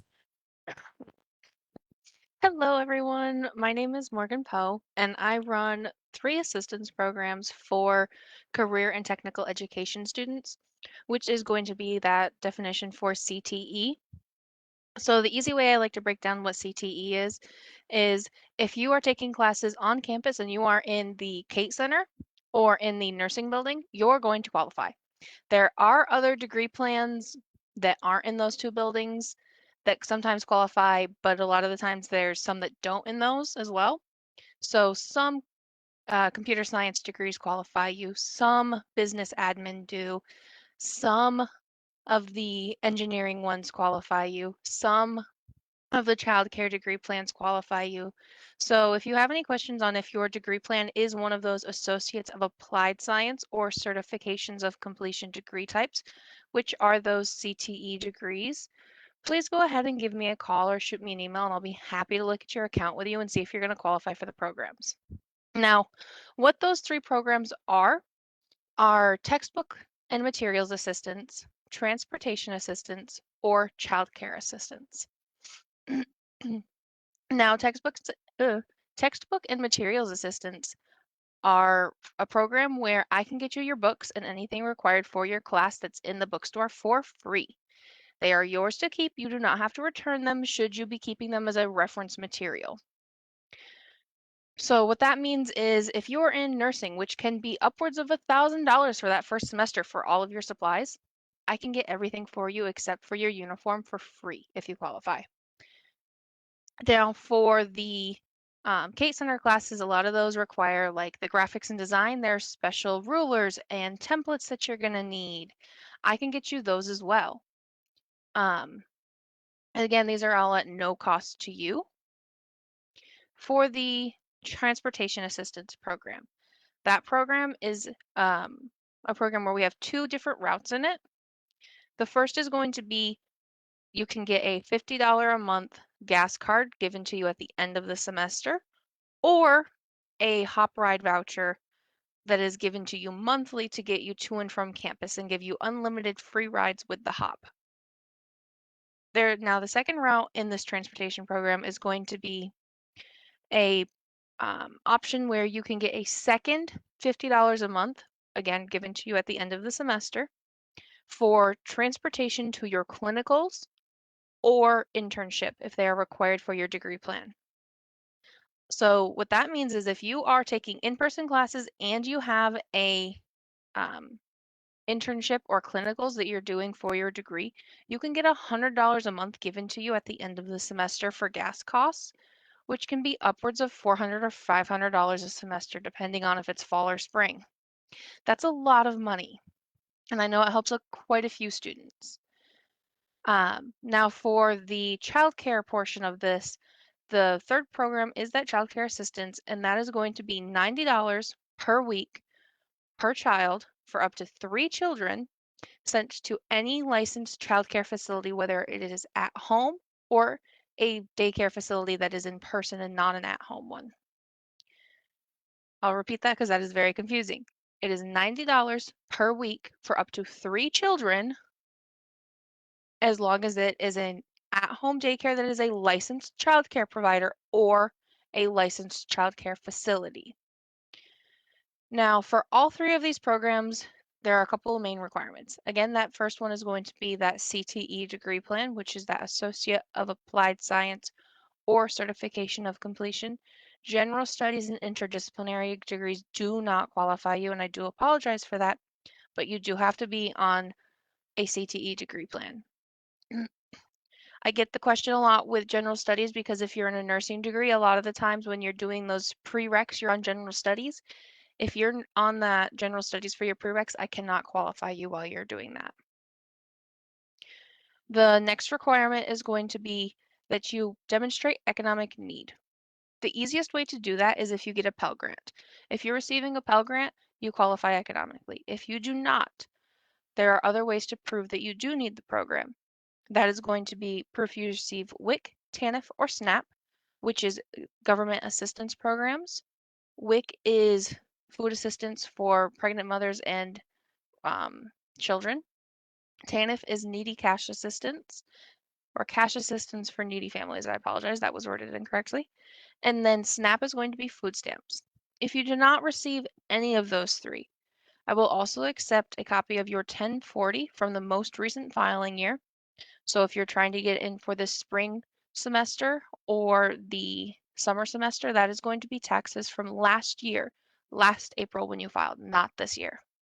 If you're applying for the fall, that is going to be taxes from this April when you filed this year. If you have any questions on any of those, like which ones do I turn in, do I qualify, shoot me an email or give me a call and I'll be happy to go over your stuff with you and explain it to you. Now, this is where the programs start to differ a little because every program requires CTE, economic need, and a 2.0 GPA or more if it is your first semester in college, which most of you are. I will waive that requirement for the first semester. Now, where they differ is for textbook and transportation assistance, you have to have 6 credit hours for a semester. If you're in childcare, you have to have 12 hours or clinicals. For the transportation, you do have to have at least one in-person class or be in an internship. I cannot be giving you funding if you're not in an in-person class or an internship. You have to be coming to campus for that one. There is a lot of different rules and regulations that I just told you on those programs. So please, if you have any questions, put them in the chat, send me an email, and I'll be happy to get those answered for you. Thank you. Thank you very much, Morgan. This is one of those, guys. Take a picture. If this is something that you think you may qualify for and you need more information, take the pic. All right. So now we're going to open it to questions. If you have any questions later, then you can, of course, send us an email and let us know what those questions are. And here's 2 emails that you can send it to. If not, please type in the chat and let us know what your questions are. I think I've kind of been keeping track of most of them and trying to answer them as we go through. Let me make sure I haven't missed anything. Okay. Here. And good here. All right. Any other questions? Going once, going twice. All right, everybody ready for classes starting not next week, but the week after? Yeah? Yeah? Woo! All right. I hope that you found this informative. I hope that you feel a little bit better prepared to be able to, tackle everything that we're expecting for you guys. I also hope that now, even if you have a question, we have given you a whole bunch of people that, you can contact. It doesn't matter if you'll remember 1 or 2, if you just remember those few emails, whatever it is, reach out and we will make sure to guide you through to the correct person if it's something that we cannot do. We want to make sure, again, you're successful. That is our whole thing. We want you to feel ready and excited, and you still have a little bit more time to kind of get ready for your classes, but you guys can do this. I feel like you guys are ready, and enjoy your last week of freedom before you start your classes for those of you starting now in March. And we hope to see you around, whether it be in person here on campus or, virtually. We are constantly, just so that you know, I have and monthly Ask CTC virtual questions. You can go to our we stream it live through Facebook, Twitch, and Discord if you know. You are welcome to join us in person, and you can sign up for that as well. I'll try to get that. Oh, you know what? I'm going to show you. I'm going to post this up there. Let's do that, because then that way I'll feel a little bit better that I at least showed you some of the fun stuff that we do. But we actually, if you go, here it is. I'm gonna put it in the chat really quick. There is a page that if you go to it directly, and I'm gonna open it up for you guys so that you can see it and share it really quickly. And you can get to this from the web page too, but I didn't go that way. So this is a page, and I put the link in the chat. If you notice, we have all of the campus tours. We just did the March one. I have to change these out, but I will have CTC Lives available, and I will update these. So make sure that you guys are seeing these. And you will be able to register for any CTC Lives that are coming up. If you want to get a campus tour, you can do that here. And then in July, we're going to be having an open house that you guys can also participate. This is for current students, prospective students. If you have questions around the summers, like I don't know what I'm going to take in the fall, you are welcome to participate. So go ahead and look this stuff up. I will go ahead and update these so that you will see the CTC lives that are going to be having in April. That's the next one. I'm going to make sure that it gets put up there for all of you in a little bit. And if nothing else, you will be able to log in, get your questions answered, and make sure that you are still being successful, okay? All right, guys, that's all that we have for you. Thank you for being and roughing it out with us. I know it can be kind of hard for everybody, but thank you for being here and staying till the end. We will see you around.